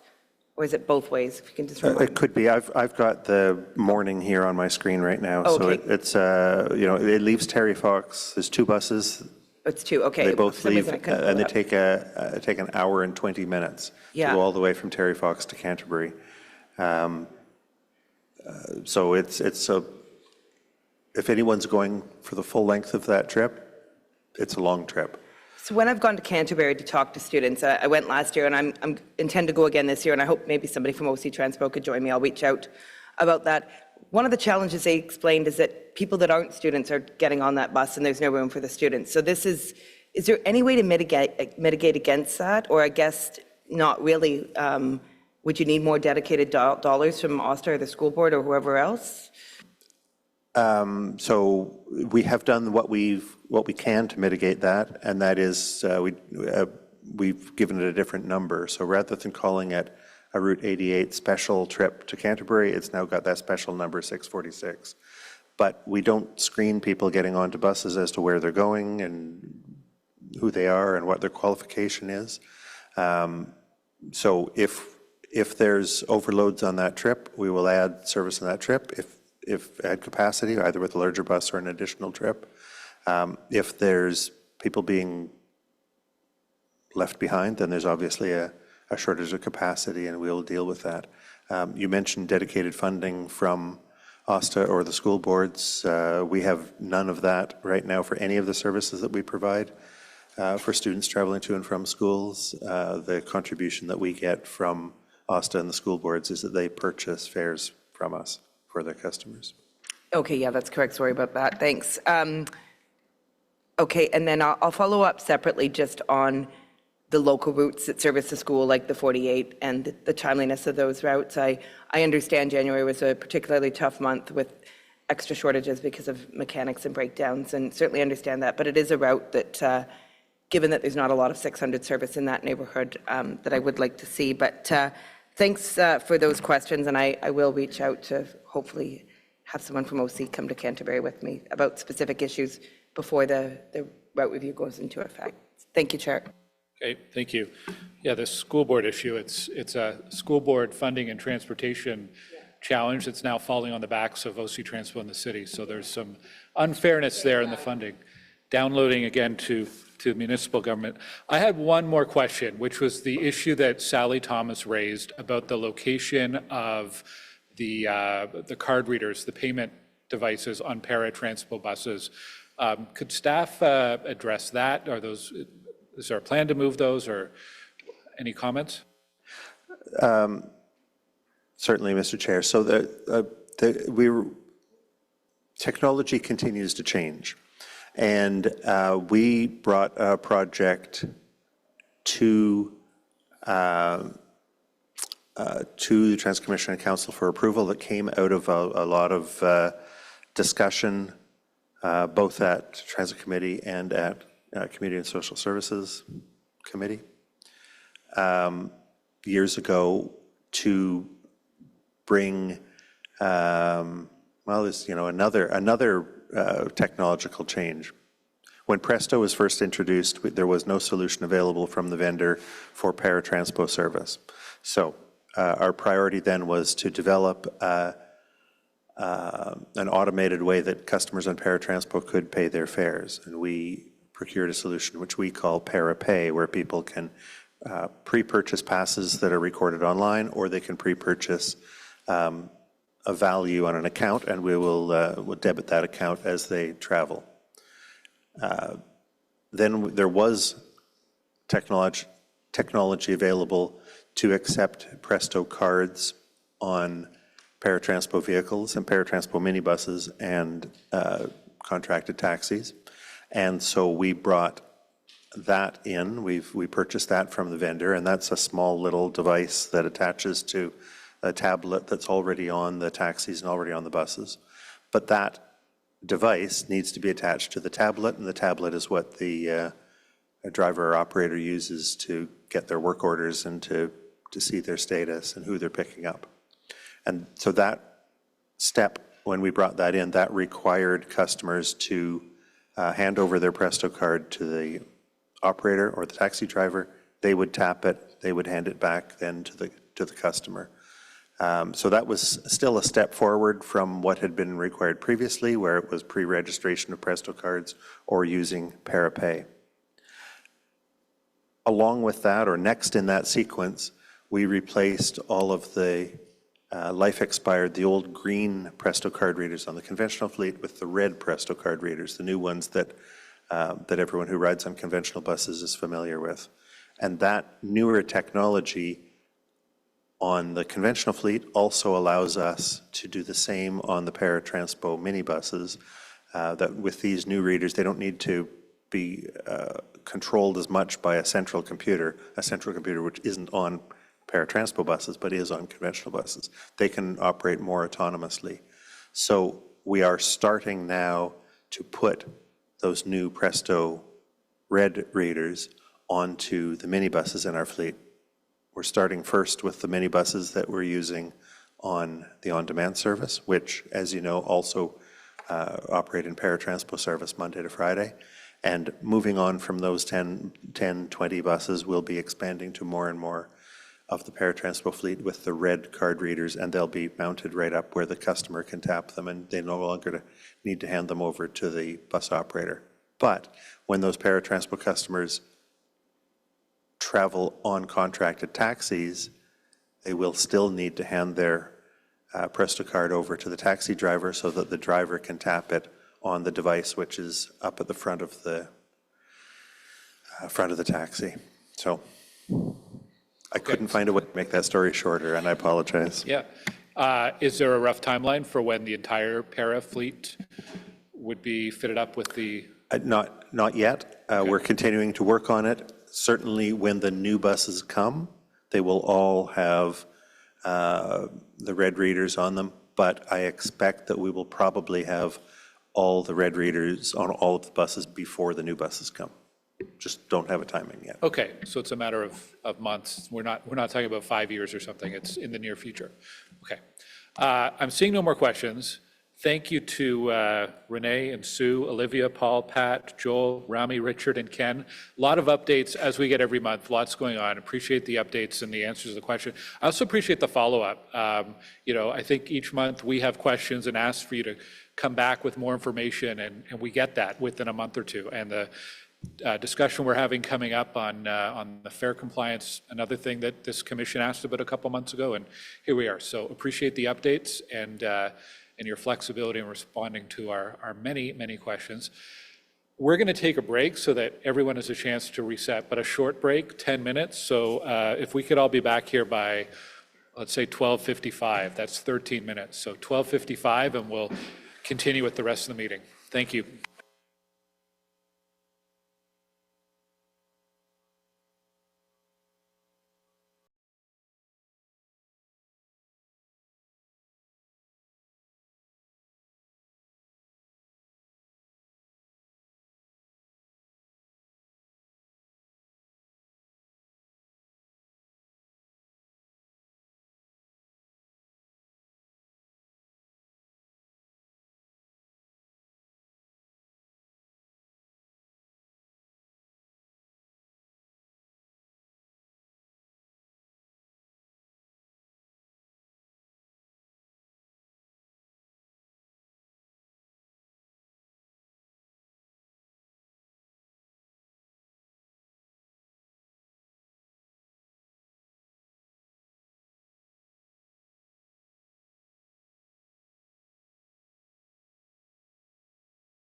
We will get started as soon as we have quorum.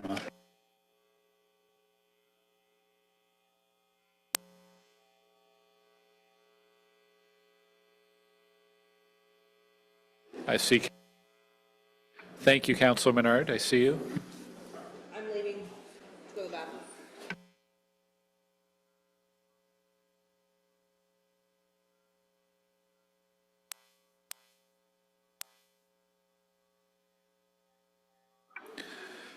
All right, we do have quorum.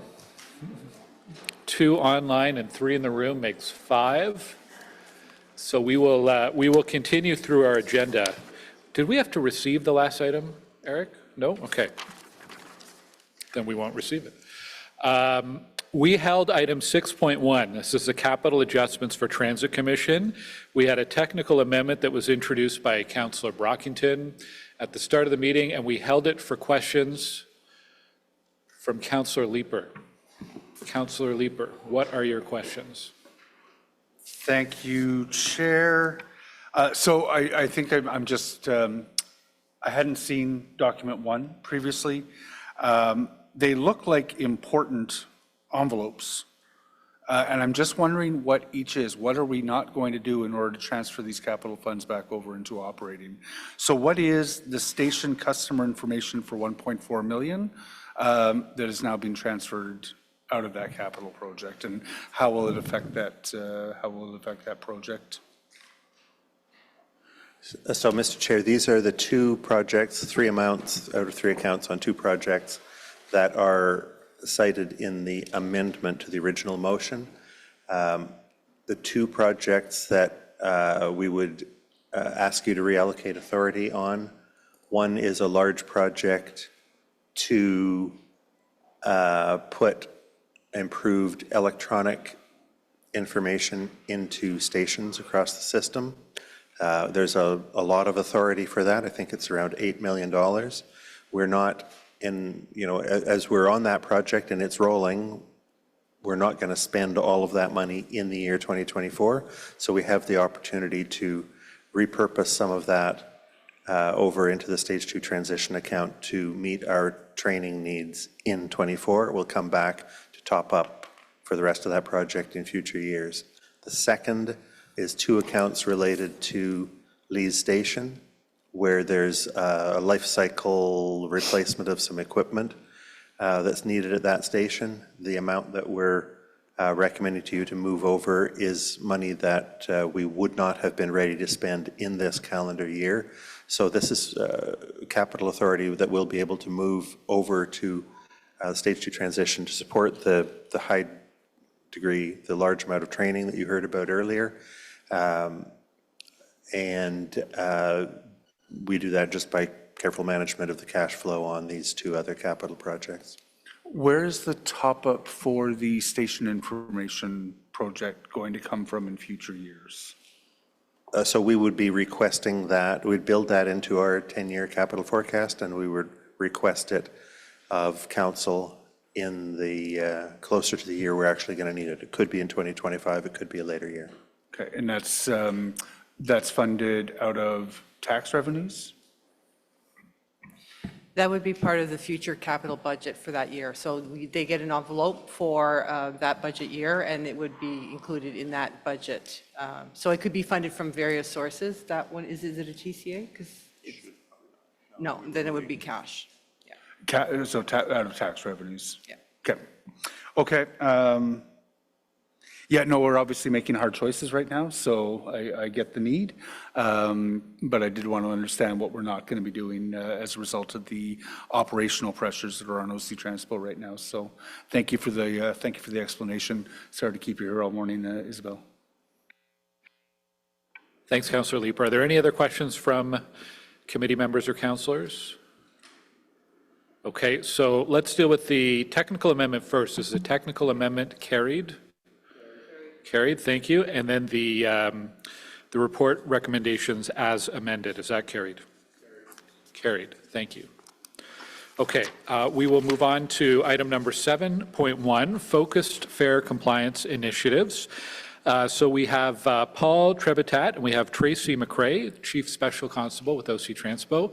They'll have a presentation today. We have 3 speakers registered, so we'll go to the speakers after that, and then any questions from committee members and councillors. So turn it over to staff for the presentation. Welcome. Okay. Thank you, Chair. Yeah, so I'm Paul Trevitat, Chief Safety Officer for OC Transpo, and I'm joined today by our Chief of the Special Constable Unit, Tracy McRae. And we're here to provide you with a presentation on a focused fare compliance initiative. Next slide, please. Before we begin into the presentation, I just want to remind folks where in the bylaw there is a requirement for anyone using OC Transpo property or vehicles to be transported from A to B within the city, that they're required to pay their fare. So next slide, please. So just to kind of set the stage here, regular fare enforcement has been a progressive measure over the past year. Coming out of COVID, of course, we've been gradually reintroducing this concept of fare enforcement, and steps have been taken to enforce the fares using 4 transit fare enforcement officers.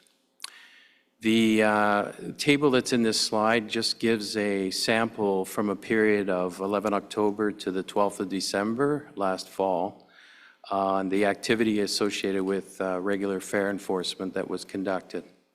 And you can see there that there were a total of 287 tickets that were issued, and that was broken down, or that's broken down with 75 having been issued related to bus infractions and 212 on rail.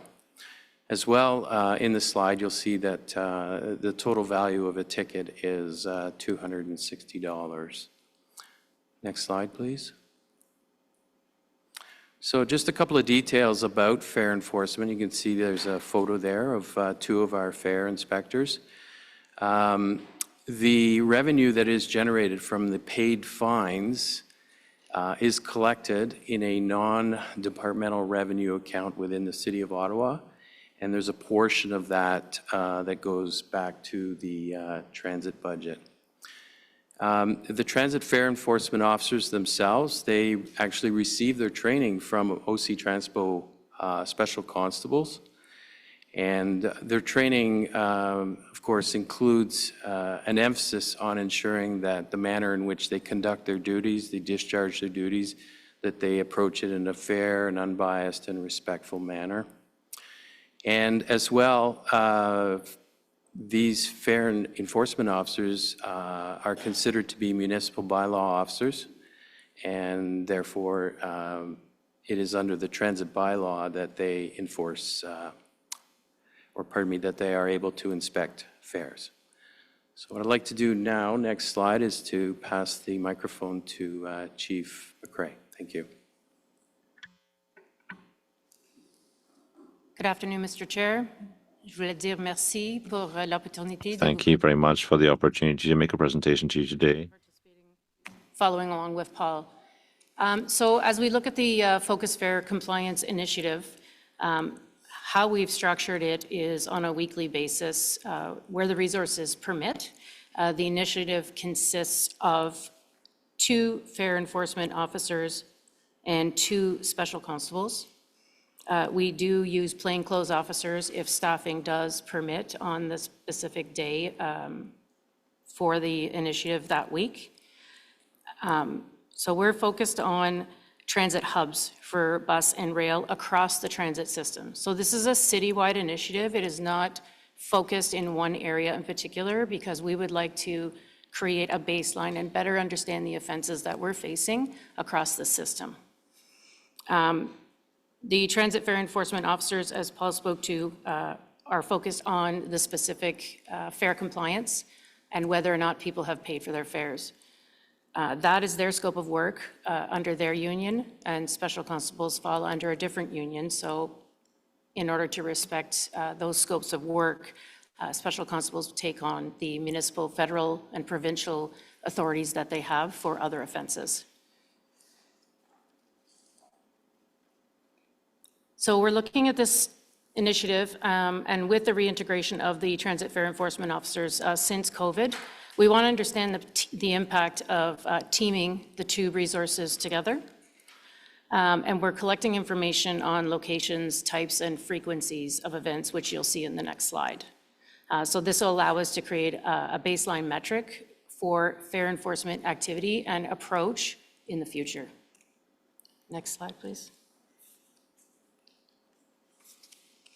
So as you'll see in this slide, the results to date on this initiative, we've had 5 compliance dates already, with another one coming tomorrow. So the 5 days are December 8th, January 5th, 11th, 19th, and 24th. And as you'll see from the statistics showing, the transit fare enforcement officers issued 114 tickets in total on those dates. And then as you move through the list on the special constable side for the various offenses, both again, municipal, provincial, and federal, the total is 64. Next slide. So the question really that I want to bring before Transit Commission here is, why is fare enforcement good for transit? And these aren't in any specific order. They're all equally important. Number one is to improve operator safety. Many of our bus operators are being injured on the job, in the workplace, because of incidents associated with them attempting to enforce the payment of fares before they board a bus. And so it's important that we put an emphasis on this and to ensure that, there's a presence of enforcement there on our system to remind people of the need to pay their fares before they board our transit vehicles. Secondly, why it's good for transit is because it maintains our system integrity. So public safety, public security is improved through bylaw enforcement activities in tandem with fare compliance. And we are OC Transpo as an organization examining some international best practices for the measurement of fare evasion in public transit systems. And our targeted campaign, this initiative specifically, is intended at random locations, is really intended to build confidence in the system.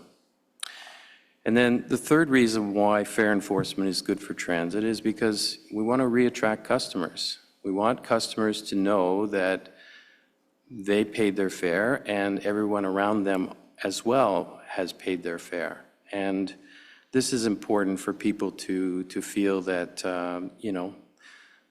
there's respect and integrity within the system. As well, this is an opportunity for us to attract additional ridership, to improve the prospects for increased revenue. And the third point that I think is really important, and it's around alleviating schedule pressures due to ensuring that there are fewer disruptions in the system. And that's a reference back to the potential situation where a bus operator tries to enforce a fare and then a situation ensues as a result. Next slide, please.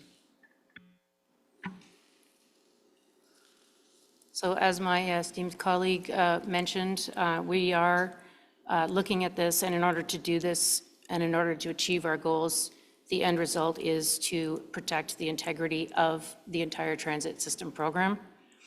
Through fare enforcement and as well through the Special Constable Unit, Special Constables, public safety is our #1 priority, and that is for riders and employees when they're in use on, or in relation to any transit property.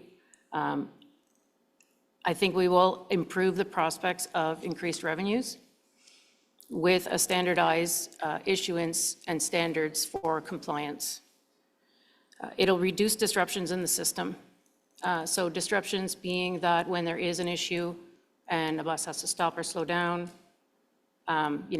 special constables are involved, or there's a transit fare enforcement officer engaged with the individual if it's a fare enforcement, that those continue to lessen, and therefore our on-time service continues to rise. Improving reliability and productivity, not only on the on-time service, but also the reliability and productivity of our drivers, our operators, our mechanics, and all OC Transpo employees, which will increase the confidence in the ridership in transit system as a whole. It will also minimize lost time due to injuries, and this is something that we're working on a continuous basis. So moving forward, we'd like to bring further information to Transit Commission in May with an update. Next slide, please. So just to finish up, SRTD is Safety, Regulatory, Training and Development is my organization. And there's our moniker there. Safety is you, me, and us, and working together, and some additional information there about safety within the transit system. So thank you for your time today. Okay, thank you very much. So we're going to go to our public delegations now. We have 3. I think they're all online. Are they, Eric? Okay, 2 online. Sorry, 2 online, 1 in person. Our first speaker is Nick Grover, who is online. Good afternoon, Nick. Hey, everyone. Thank you. Yes, thank you for having me and for the presentation. I wanted to push back a bit on the idea that this is an effective or useful revenue generating mechanism. I think there was a lot of celebration over the fact that, hey, we made $75,000 on fare tickets. This is not even covering the salaries of the fare enforcement officers, and it doesn't come close to the funding gaps that we're hearing about, which are in the tens of millions last I heard. So to me, this seems a lot like optics, to look like we're doing something when on the fundamental level, we're not, and things are quite bad. And I think we're also not really asking the question, why are people fare evading? And that's a pretty important question. And I would submit that there's 2 main reasons in my experience. First is that people can't afford it. A lot of people here at council might think that $380 is not that much and that people don't really care about fare increases. But if you're living in poverty, or you're unemployed, you're on income support, or you're in a minimum wage job, every dollar counts. And it's a barrier. And if people need to use the bus, we are creating a barrier that's an accessibility issue. And then we also have an equity issue, because if we know that people are struggling to afford the fare, and then we slap them with another $150 or $260, that's a problem. We're not solving anything. We're just adding them with another financial burden. And then there's also the fairness aspect. A parking ticket is $50. Why is a fare violation ticket so much more? The second big reason I think that people would not pay the fare is that they do not see the service as worth paying for. And that's a problem. And we heard a great presentation today about how the best way to attract riders is with better service. And I think when somebody's bus doesn't show up for half an hour, or the train is down and they have to pack into an R1, people are very hesitant to actually want to, on top of all of that grief, fork out, another $380 or $760. And we have to consider that. And I understand the logic is that, well, if someone doesn't pay and we punish them, we're going to deter people from evading the fares, and we're going to make more money. Well, paying riders already feel punished by this system. They feel punished every time they get on and it's slow, or it's unreliable, or it's infrequent, or it doesn't show up at all. And so I think people are wondering, what the heck am I paying for? And I can absolutely see why someone would not want to pay for this, most days, or even a lot of days.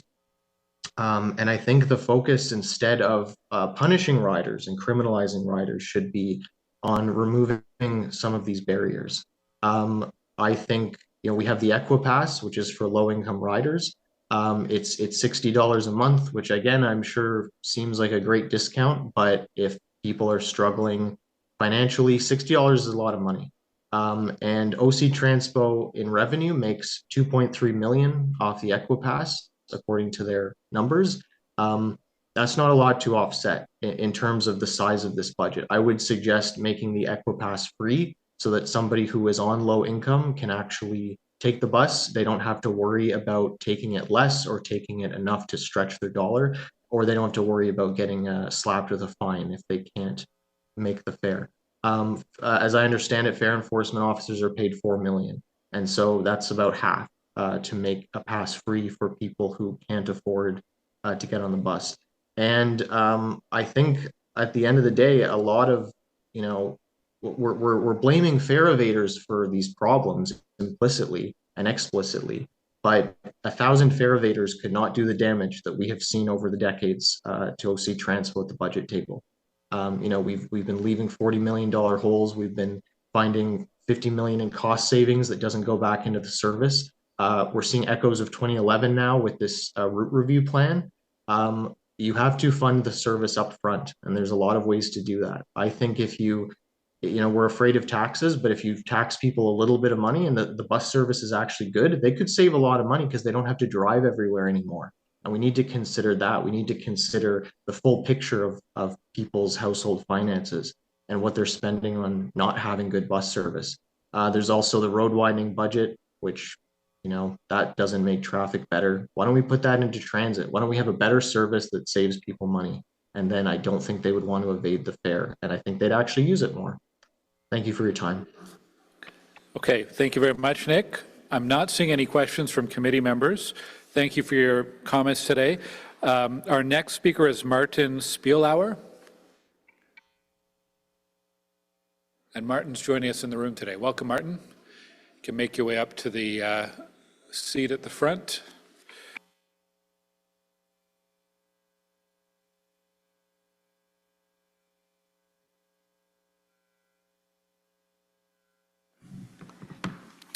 Thank you, Chair. My name is Martin Spielauer. As a preamble, I'd like to say that I rely on public transit every single day. I'm a student at the University of Ottawa. I also hold a job in the downtown core, so I rely on this system heavily, and I have paid my dues with the UPass.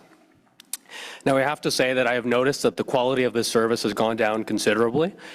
This is a service where 1 in 3 buses are delayed on some of the busiest routes, where the flagship Confederation line was incapacitated for a month just last year, and yet a system where the fares are the 4th most expensive in the country. So I think that the report put before us, where we cite a reduction of 25% to 30% of ridership, doesn't actually explain the reason as to why ridership went down to such a considerable level.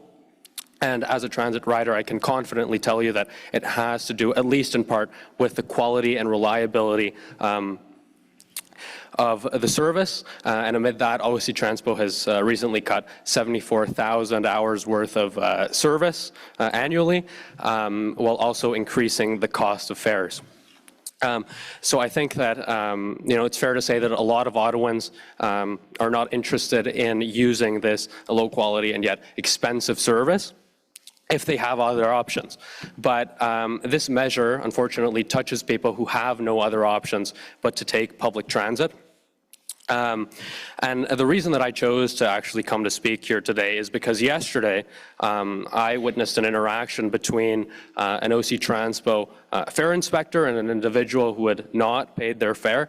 It was not a particularly friendly interaction. The fare inspector had no regard for making the interaction less public, and I can't describe it as other than a public humiliation, quite frankly. And myself and other riders felt uneasy and, quite frankly, unwelcome on the system, despite having actually paid our fares ourselves. So I'd like to contend with the idea that this makes transit riders feel better, or that it encourages people to use transit. In fact, it makes a lot of people feel unwelcome. But with that being said, as was mentioned by the previous speaker, I think that it's also important to acknowledge, and I would urge this Commission to acknowledge, the reasons as to why someone might skip a fare, many of which I know personally, people from low-income backgrounds. And I think that it's inconceivable to fine them $260 when the fine for parking in front of a fire hydrant, which openly endangers the lives of people, costs or sets you back $100. The fine for illegally parking in front of a hospital sets you back maybe $70. And in many cases, speeding through a community safety zone could, in some instances, set you back less than $200. So I think that it's misguided to try to close a multi-million-dollar deficit by charging low-income people who already cannot pay these fares. So I would like to really urge this commission to reconsider these measures. It is outlined in the report that there's not a lot of money to work with due to these deficits, and I think I speak for many transit riders when I say that we would much more appreciate that those already limited resources be put towards improving the service instead of making people feel unwelcome on public transit. Thank you very much. Okay, thank you very much. Are there any questions for our delegation? Thank you, Martin, for joining us in person and sticking around for, it's been a long day. Thank you. Okay, our third delegation is Shaina Canel. Shaina is online, I think. Yes, good afternoon. Bonjour, merci. Je me présente, je m'appelle Shaina. I'm Shaina. I live in Somerset Ward.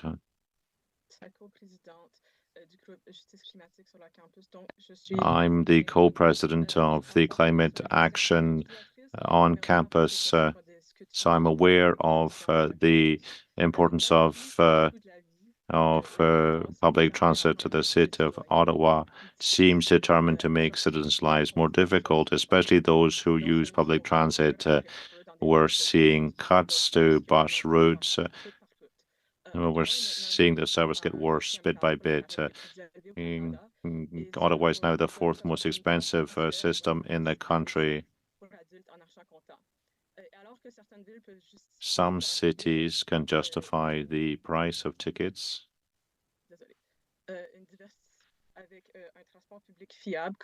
with a reliable system like in Toronto, Ottawa, because buses are continually late, breaking down.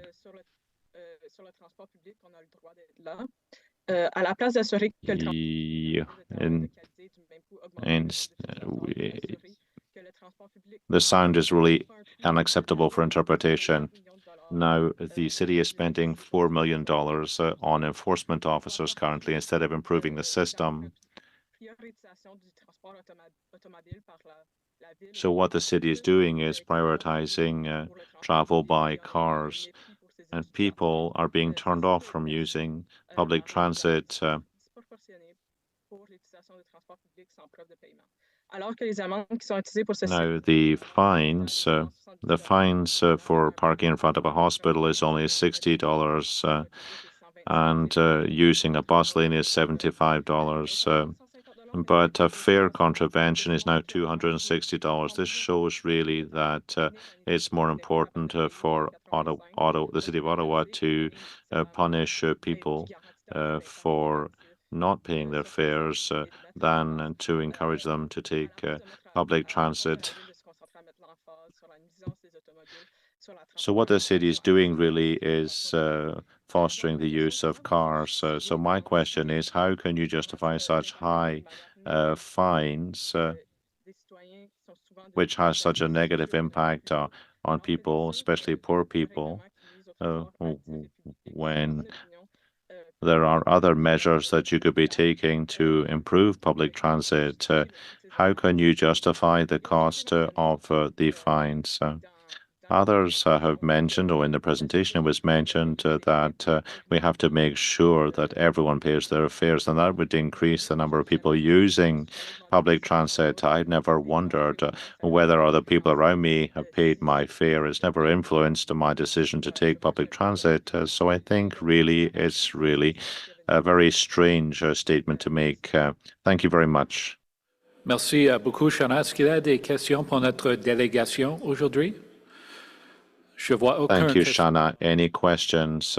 Thank you very much for your comments. We'll now continue with questions for staff. Start off, Councillor Carr, you're first up. Thank you very much to those that made the presentation, and thank you, Chair. I do have a couple questions. The first question is, do we have any idea of how broad fare evasion is across the entire OC Transpo system? Like what percentage we're dealing with on both? Obviously, I've noted that there's far more tickets issued on rail than there are on buses, but do we have any idea of the percentages of fare evasion based on what you've seen, or any evidence other than anecdotal on what it would be like? I have more. Thank you. Thank you for the question, Chair. I'd like to call upon my colleague, Pat Scrimsher.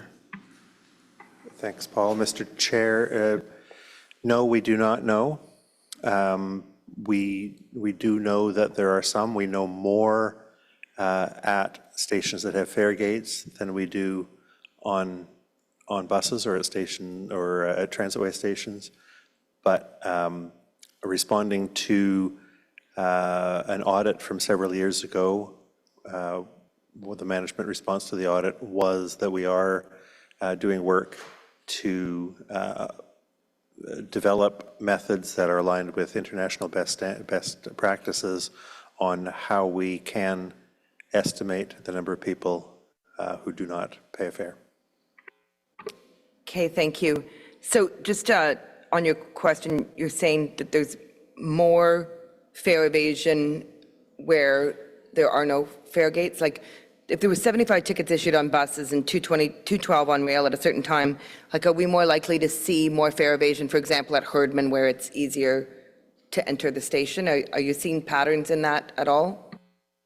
Mr. Chair, no, we don't know that, and I think we can suspect things like that, but we don't know the answer to any of those yet. We know that most people who ride on transit in Ottawa have a monthly pass or have a U-Pass, and therefore most people have prepaid their fare already. So just observing someone who gets on the rear doors of a bus without tapping their pass doesn't necessarily mean they haven't paid their fare. So we've got more work to do. At the O-Train stations, it is easier to tell the difference because someone either gets through the fare gate by having tapped their card or tapped their transfer, or they push their way through bodily, and it's easier to tell the difference. But we've got to develop a method that allows us to estimate fare payment and non-payment at all types of bus stops and all types of stations on all types of vehicles across the complete system. Okay, thank you. So you look at fare payment and non-payment. Is there any look being taken at underpayment? For example, at an LRT station, when you use the self-service kiosk, I could buy myself a senior's ticket even though I'm a couple years out. Like, is there any look at that? Do you look at that at all? Yes, we will, we do, and wherever possible, we take structural steps to reduce that ability for people to purchase a discounted fare they're not eligible for. Okay, thanks. Now so there's 4 fare inspectors and then special constables that accompany them. Did I understand that correctly? Because the fare inspectors inspect the fare and then the special constables have the authority to issue the ticket, right? So 4 fare inspectors, did I get that right? So we have 4 transit fare enforcement officers. For this initiative, we are coupling them as a team to work together on the initiative.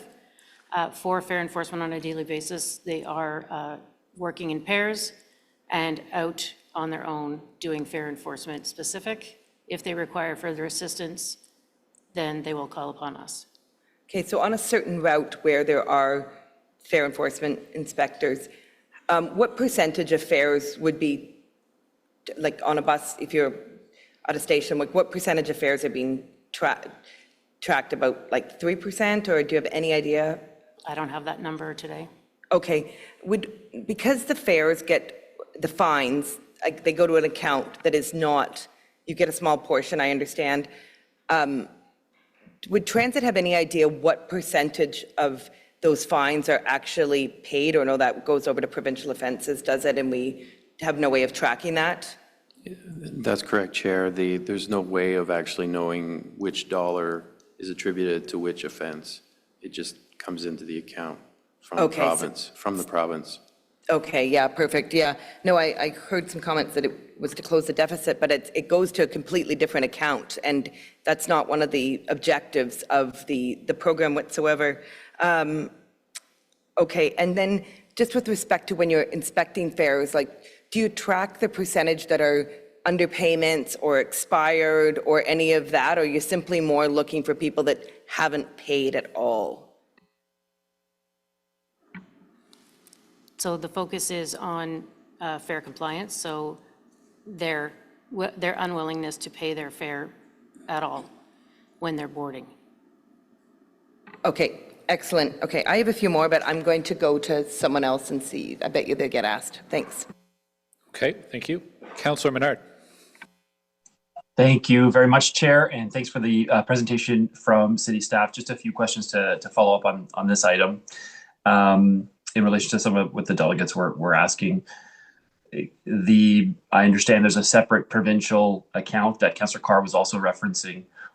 Just on the basics of it, though, the fines that we would levy or that residents would be paying for not paying a fare, those fines specifically wouldn't cover the cost of fare inspector salaries, for example. That's fairly, I think, obvious from our numbers. Thank you for the question, Chair. There's no, the objective here is not to achieve a level of cost recovery. It's more about right-sizing the amount of effort to create the level of deterrence that we feel is necessary to protect the integrity of the system and assure some level of public safety. Yes, I understand your goal in that, but just to clarify, the question I asked was those fees levied would not cover the salaries of those fare inspectors. That's fair to say. The fees are not collected by OC Transpo. The fees are collected by the province, and the money is transferred to the City of Ottawa's non-departmental revenue account. Right. So I guess, and I understand that. I'm just looking at the numbers from 2023 from May to June, and the total cost of our fare inspectors at that time was $85,000 that we paid in salary, and the collection was only $8,580 in fines. Now, I understand the revenue generated from paid fines goes to the province of Ontario into a non-departmental account. And where I'm going with this is that we receive a fixed allocation of $2 million, fixed allocation, that I understand that's year over year, from the non-departmental penalties and interest revenue account, which goes towards transit services in general. Is not specific to paid fines. So that if we, for example, had just one fare enforcement officer instead of 4, or we had 10 instead of 4, would that $2 million that the City of Ottawa receives differ in any way, or is it contingent on us having a certain amount of fare inspectors, as an example?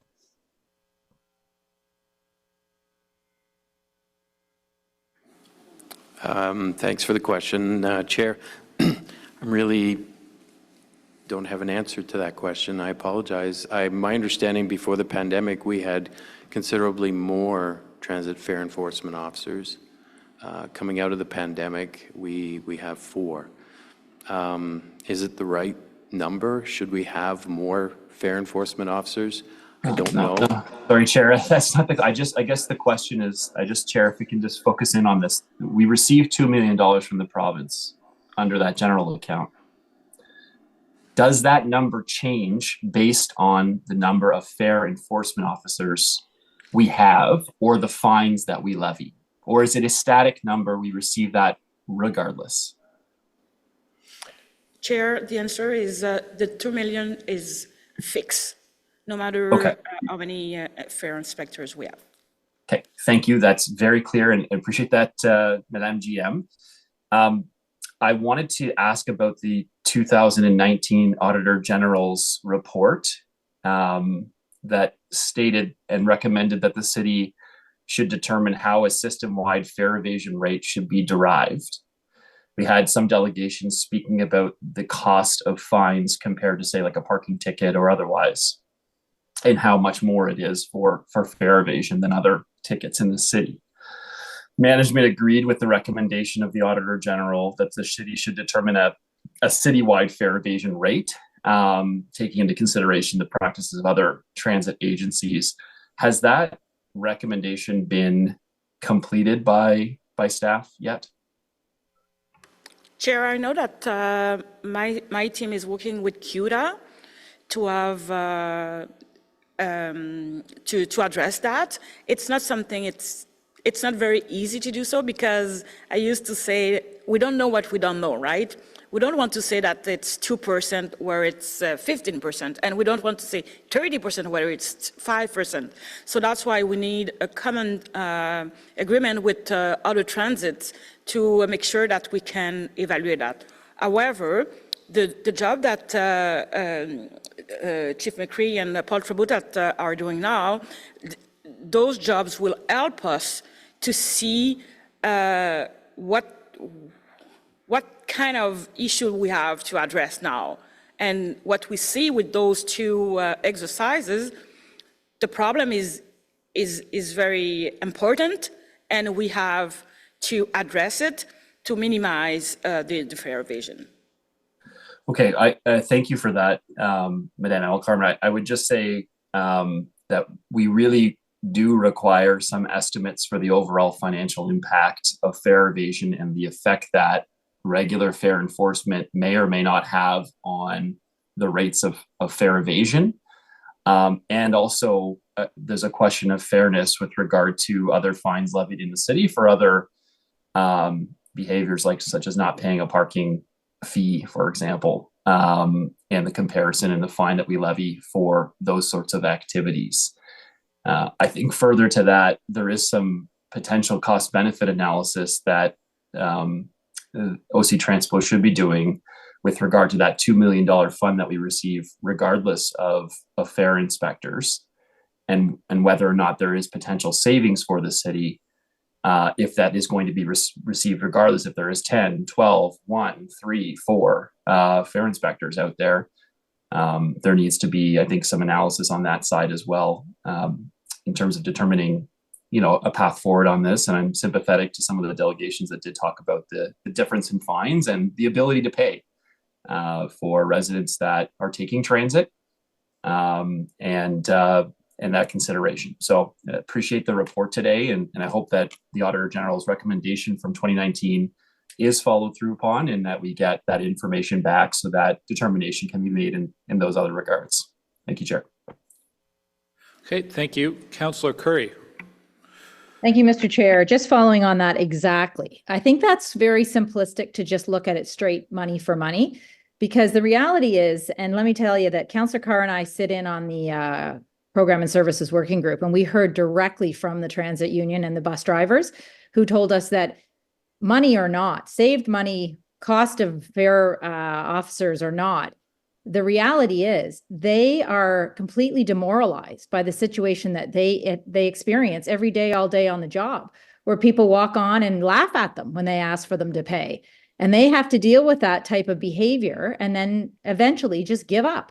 And they explained it to us in very clear language, exactly as I'm telling you right now, that the cost of that, the level of how much they are demoralized and how much then they don't want to do this job anymore, is another cost, right? So what is that cost?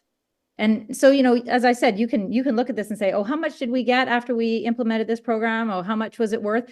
The other thing that they told us very clearly was that our estimates, whatever they are, if they're guesses at how much we think we are missing out on, are way off in their opinion, because they are experiencing it every day, all day. And they're saying it is significant.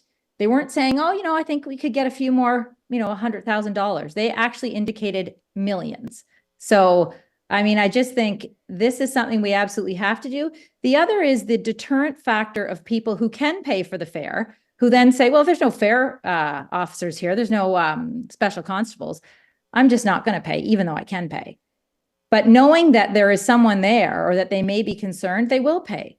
So these types of things, they're very difficult to measure. I'm not indicating, oh, this is just simple. We should be able to figure this out. But I'm telling you, these are real stories from people who drive our buses every single day, telling us they think this is one of the number one things we need to look at. So I do want to make those comments on behalf of the union members who spoke to us.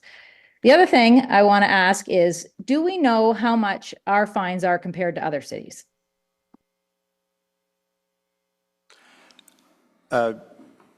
Mr. Chair, yes, we have some of that information from some of the cities across the country. I don't have it here, but if there's a question for us to follow up on, we can do that. Generally speaking, we're in the same ballpark if we compare what the fare for non-payment is as a ratio to the price of a monthly pass. Okay, great, thank you. And so is that how we decided? I know someone sort of asked this question as well, but I wasn't sure I got a clear answer. Like, how would we actually determine it? I know that was part of the AG's report, but is it based on that it's the cost of a monthly pass is what we think is adequate, or how do we actually calculate what the right fine should be? Chair, it's the province who calculate that fine, and we apply it. Okay. So we can't just say, oh, well, we think another fine is different or whatever. I mean, in fact, this is theft, and I'm sure that there's some consideration given to what the actual, action is. This is an actual offense to be stealing from someone else, right? It's like shoplifting. You're actually stealing. So I hear what people are saying in the delegations. I really did. I listened carefully. I just find it very difficult for us to be sitting thinking it's okay for people to be breaking a law and we should just allow it to continue because of different reasons. I mean, it's if people sneak into movie theaters, there are movie theater staff that get on that right away. And, believe me, kids do that all the time, and they need to be treated differently for sure when they're talked to. But you can't just allow this stuff to go on with doing nothing. So I will say that the recommendation by the unions that spoke to us was that there be many more officers, many more, and they don't think the number we have is enough. Anyway, those are all my comments today. Thank you, Mr. Chair. Okay, Councillor Leeper. Thank you very much. I really just have the one question, which is, do we know who is being fined? Chief McCrae spoke in her comments to, fair enforcement. And I'm guessing that fair enforcement officers probably ask affluent riders for proof of payment as often as they ask people who don't look affluent. But who actually is evading fines? What is there and being fined? Do we know anything about the demographics? So at this time, as part of the initiative, as we reintegrate the Transit Fare Enforcement Officer Program, that is part of the initiative, is to establish the baseline. What demographic are we looking at? But when you do speak to the transit system as a whole, I mean the transit system as a whole, which means the entire city of Ottawa. So they cross east, west, north, and south. So it is a broad range, and it does affect everyone. So, and it's not, it depends on the station. The demographic will depend on the station that they're at. But do we have data on household income for people who are being fined for fare evasion? Not at this time. Because my assertion would be, until proven otherwise, is that the people who are getting $200 fines are largely some of the poorest residents of the city. I would suggest that fare enforcement very specifically affects the city's most vulnerable residents. We can ask for proof of payment from everyone, and that sounds like fair and equitable treatment. But the actual impacts of fare enforcement are probably falling very disproportionately on the lowest household income residents of Ottawa. And I know I take this one personally, and forgive me, one of the most humiliating nights of my life was probably about, 35 years ago. And I was a student. My partner at the time was working retail. And I mean, we were at the point where we're collecting dimes and nickels to pay our bus fare. She worked at Bayshore. We lived downtown. And we're collecting dimes. And the operator didn't accept the dimes and nickels. We didn't have the bus fare to get her to work, right? Bus fare is not something that is just anyone can pay. And transportation, Councillor Curry, is not a movie theater, right? You need to be able to get to work. We need to be able to rely on our transit service. And yet, we treat it like it's buying a box of popcorn and a movie in which everyone has to pay. I don't think targeting our riders with fare enforcement blitzes is fair to the most vulnerable residents of Ottawa. I know we're going to have really serious differences of opinion on this council around that. There's a lot of sort of Old Testament, I got to pay, you got to pay. But I would love to have some demographic data to inform our discussions around this. Who is really affected by fare enforcement? Because I'm going to suggest that until proven otherwise, I don't believe it is the affluent residents of Ottawa. I believe that fare enforcement particularly affects the most vulnerable residents of Ottawa. And when laws affect the most vulnerable disproportionately, that's when we start moving into unconstitutional territory and courts start striking laws down. Because that's not a fair and equitable society when we have laws and enforcement that specifically target the most vulnerable. So thank you for your answer to the question. I would look forward to seeing if there is a literature out there on this.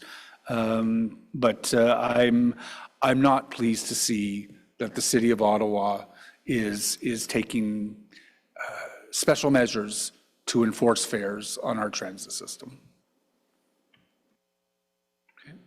Did staff want to comment on that, or not sure it was a question specifically? I think that data would be interesting. I think we should be cautious, though, about assuming, without that data, about who might be evading fare. Anyways. Until proven otherwise, right? And I'm going to suggest that, sure, there are probably some better off people out there who evade fares. But I would love to see the data on who's actually getting fined. Councillor Brockington. Let me tell you who I witness. When I'm at Rideau Centre and I stand and I watch, I see gobs of people with expensive bags huddling together, one person taps, and groups of friends go together. And they've just spent hundreds of dollars at the Rideau Centre. I'm at Parliament Station at large events, and I see throngs of people trying to beat the fare, or people wait until someone taps and they piggyback on them to go through there. I get on articulated buses, and I see very few people tapping when they get on at the back. These are people who have a bus pass. Maybe they're paying per ride, but I think to the chief's response, they ask everyone. Everyone has to be asked whether they paid or not. They certainly don't target people, but I do think data on who's getting tickets helps better inform us about fare strategy. That's why we have 9 fares. That's why we have free fares for kids and discounted fares. That's why we've frozen Equa fare and Equa Pass for a few years now, because we acknowledge some of the economic hardships that some of our residents are under. So I understand that. But you know, I've heard over the years delegates say only poor people take OC Transpo. That's not factually correct. I've heard that people who take the bus have no other transit means available to them. That's not correct. Some people who take transit are poor. Some people who take transit have no other means. But even some of the delegations today have these very generalized statements about who takes transit and why they take transit.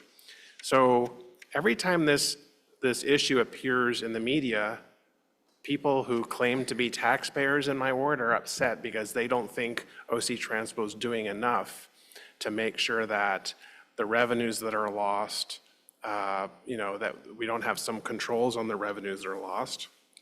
And we also hear from advocates who are concerned about the less fortunate, about the direct impact this has on them. And I think it's a fair comment as well. But, you know, the union delegated or presented, I believe, at our last meeting, and this was one of the issues that they raised. And it's not fair for operators to be the policemen or policewomen to enforce this. I think you ask once, and if there's not a positive reply, you avoid a confrontation. But ultimately, it relies on our constables to enforce fair aversion. And I don't want it to be a revenue source as well. I want it to be a deterrent. I want people at the back of their heads thinking, gee, if I don't pay today, I hope those constables don't come on. And the one and only time I got nailed, I was in Europe just before Christmas, and my transfer had expired. And sure enough, I'm on the trolley, and the fare inspectors come on, and I get a ticket. So I didn't understand what the ticket meant in Hungarian, but I obviously surpassed my allotted time and had to pay on the spot. So for me, it's not about the revenue. It's about we have to make sure that it's a deterrent, that our operators are not being attacked and assaulted for trying to enforce the fare for people to get on.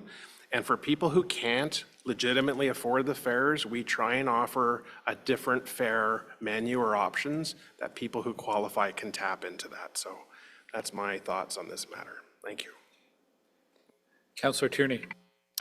Great, Mr. Chair, and I won't get into discussions about other councillors' opinions because we all have our own opinions, and we shouldn't be afraid to express those.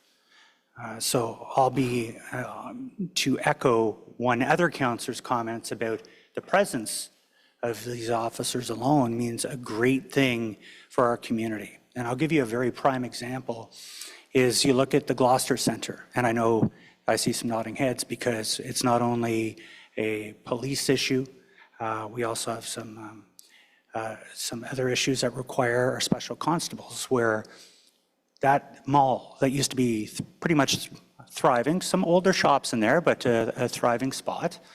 Now, Walmart has closed their entrance through the mall into their store because people, and a lot of them are kids, granted, are grabbing small appliances off the shelf and running out the emergency room, emergency exits directly to our train station at Blair Station.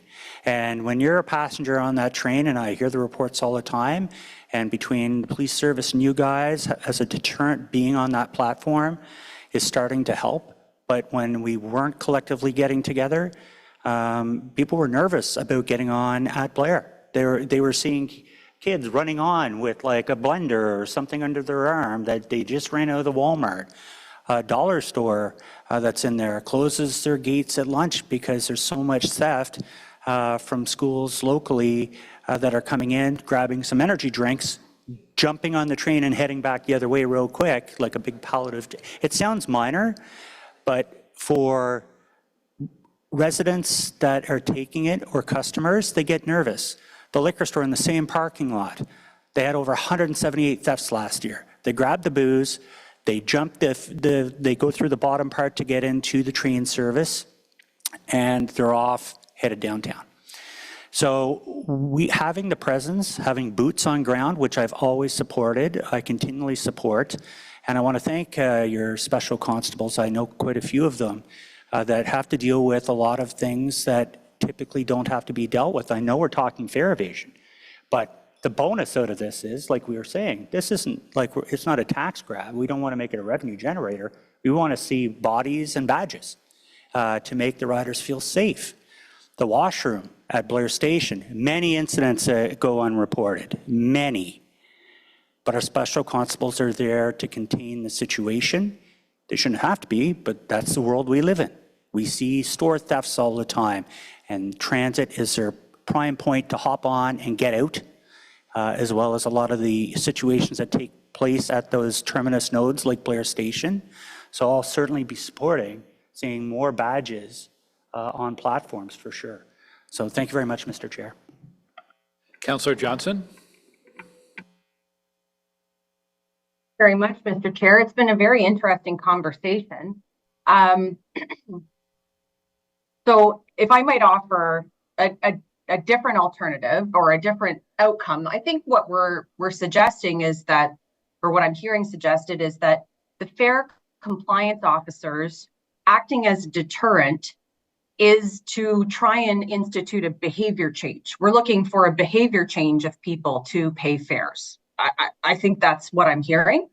And so I do wonder to what extent we are collecting the data on the type of people that are evading fares. That would be the driver for understanding other ways that we might support their behavior change. If we don't have the data for those individuals, we can't have a holistic understanding of what needs might present for them to be compliant with our expectations. I appreciate that, you know, we certainly have rules and everyone should follow the rules, but I mean, I've broken rules and I know what they are. I think there's other reasons that we all come to the table with our behaviors, and without the data, we don't want to end up in such a degree. Like, I mean, I'm hearing that it's not a cost recovery model, but certainly we don't want to get to the point where we're throwing good money after bad for the actual behavior change that we're after. So we do need to interrogate the data a bit. I think what I'm also hearing is a difference between the special constables and the fair compliance officers, and whether or not we're asking for different kinds of behaviors for those different roles. I hear with, you know, Councillor Tierney's comments, certainly those special constables have a monitoring and oversight of behaviors on the platforms that we don't necessarily have otherwise. In some of the other parts of this conversation, we're talking about fair compliance. So I think just making sure we have a distinction in our approaches for those two roles will be important. I know many of you know, but I used to work for an affordable housing landlord that had field staff. And I continue to use this example whenever we talk about anyone who is a City of Ottawa employee who is technically in the field, whether that be public works officers, whether that be building code inspectors, whether that be now perhaps fair compliance officers. Each of these individuals are a touch point. They are a touch point between our residents and the reputation for the City of Ottawa. And so we, as their employer, should be supporting those interactions with residents. So when I hear one of the delegations suggest that it was a combative or an aggressive altercation, I can't imagine that that fair inspector was feeling supported to have that conversation in a productive way. So I wonder, you know, what kind of support are we offering to those guys so that they're not getting into a pinch point? Do they have the empowerment to, you know, as they're issuing a fine, educate those about the Equipass and Community Pass offerings? Is that something that those fair compliance officers would do? Do they enter into those conversations with residents? That's a question for staff. Thank you, Mr. Chair. Just in answering that question, so there's a couple of pieces to that. Yes, education is absolutely a very, very important piece of what we're doing when it comes to fair compliance.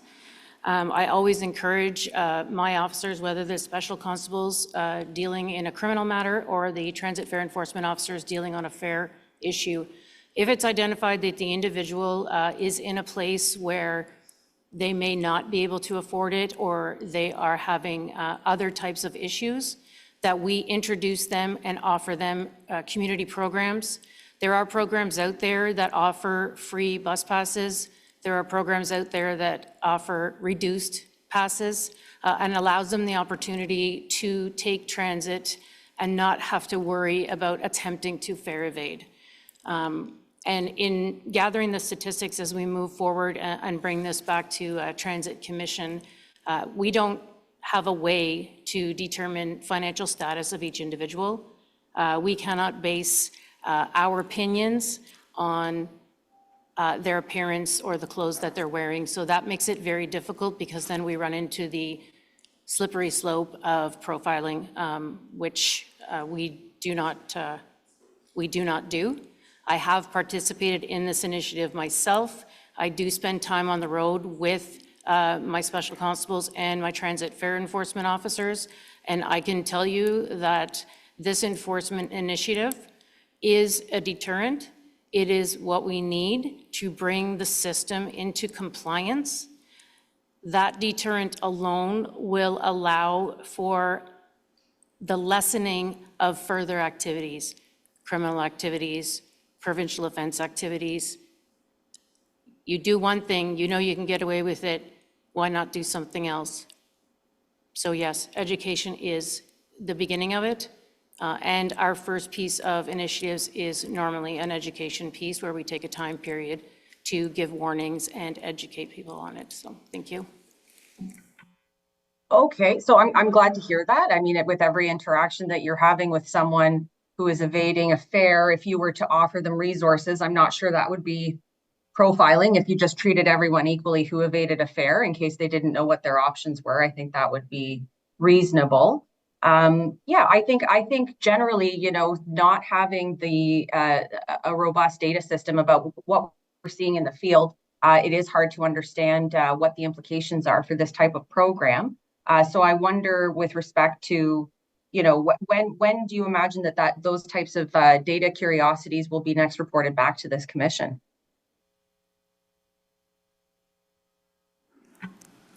Mr. Chair, we're looking at this time at the potential of a Transit Commission meeting in May 2024. Okay, thank you very much. Great, Mr. Chair. Just a quick point of order. Since my name was used by the member, I just would like to respond. Quickly, yes. Thank you. And just to be very clear, I think I did indicate in my remarks that this is more than just fare evasion and having boots and badges on platforms. I also mentioned we probably shouldn't talk about other members directly. And I said we're entitled to our own opinions. We've talked about a lot of other things, trying to find some free fare. People are entitled around this table to exercise what they think, and obviously the chair can reel them back in, but I think my points were made very clear.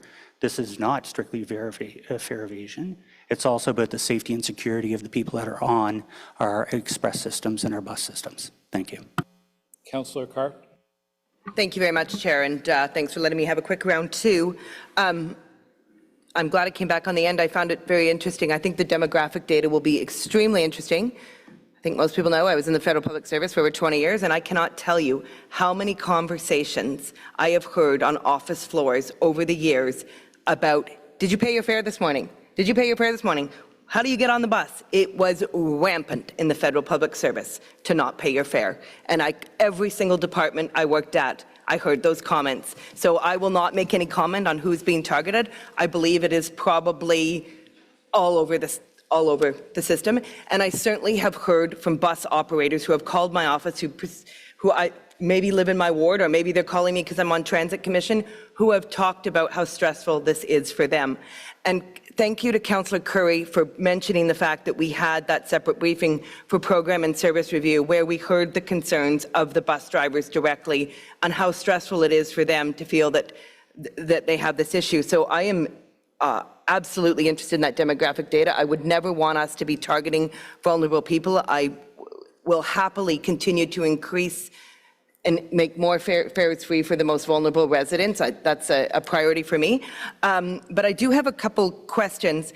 So at that meeting that Councillor Curry and I were at, we heard loud and clear that one of the biggest issues that the bus operators felt was the use of the back door on those shorter buses, so not the articulated ones where there's a name for it, swiper. Is that, and that really only came into effect, I believe, when they started opening the back door when the LRT came into place and there was a longer walk, was there? I wasn't sure I understood all the details, but is that the policy to have that back door of the shorter buses open in order to reduce the amount of time that people have to run? Yeah, absolutely. Thank you for the question, Chair. So it's a good question because we talk about the on-time performance earlier, and this is exactly what we're trying to do. It's to reduce the time to embark, so by opening all doors, but we want people to go, even if they don't have the tap, they can go in front, and at the transit way, it's a good example where we open all doors because, normally you should have paid your fare before to be at this location.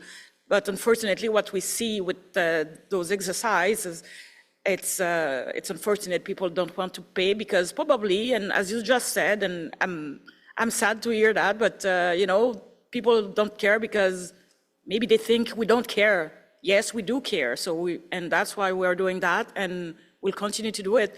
And I want to say as well that one of the things that Paul Tributat said is the number of injuries related to that, because the bus drivers, they don't want to see that. They hear us that we're struggling with money. We are asking money to the province, to the feds, etc., to help us. So I think we have to help us first, then people will help us. Yeah, so do you hear frequently from bus drivers who talk about this situation? Like, is this something that comes up in management meetings where they've expressed that within the management structure of OC Transpo?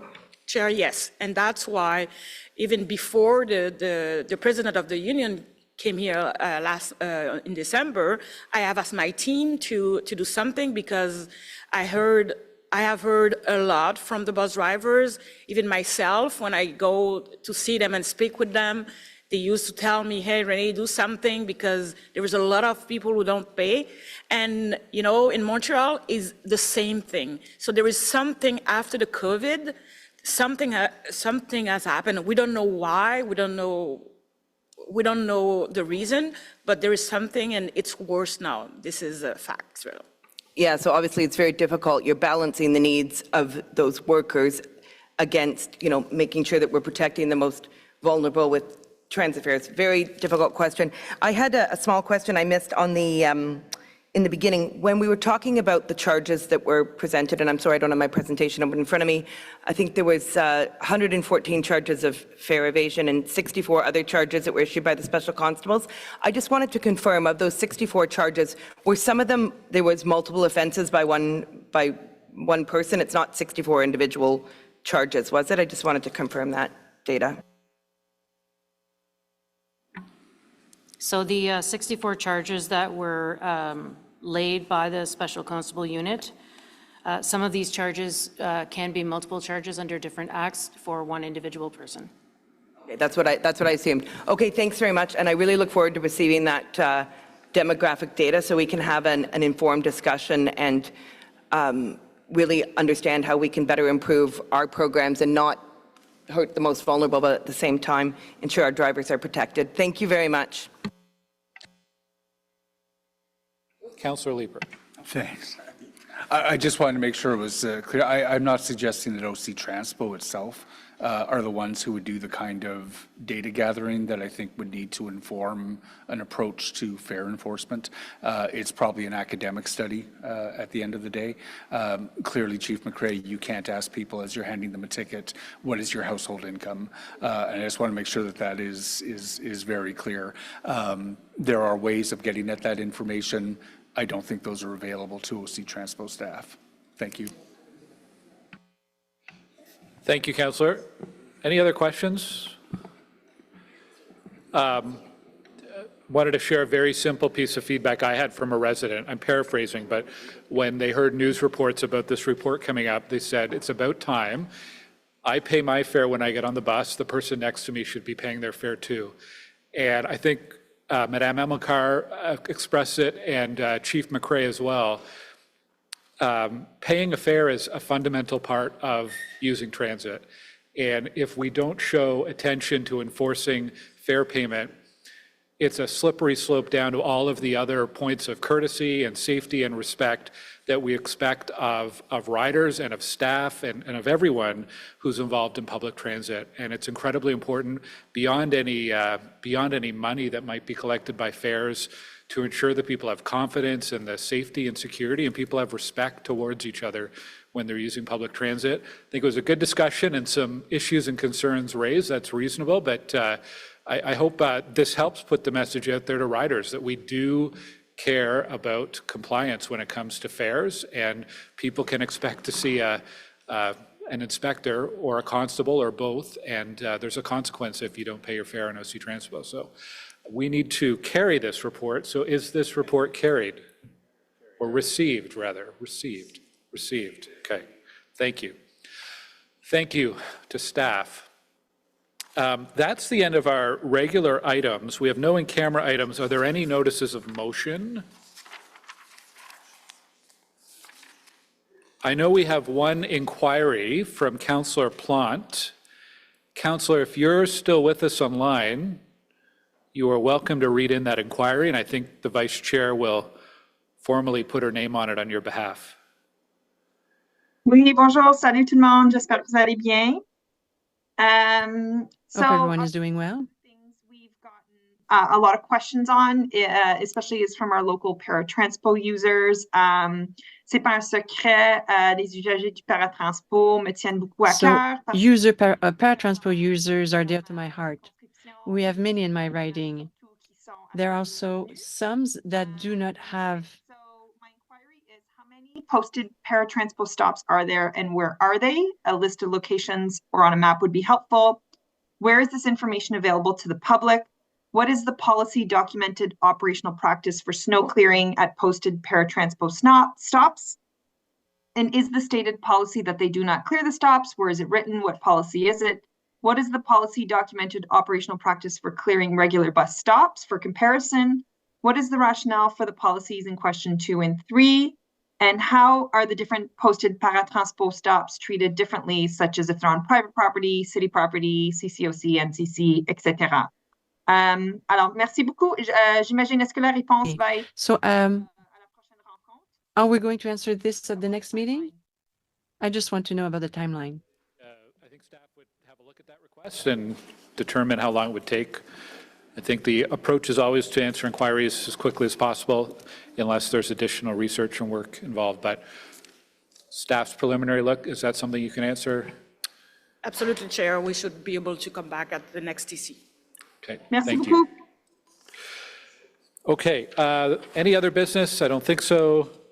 Then we are adjourned. Thank you to staff. Thank you to everyone from the clerk's office. It was a long meeting. Our next meeting is Tuesday, March 18th, a little bit different because of a March break. Have a great afternoon. Merci. Thank you, Chair.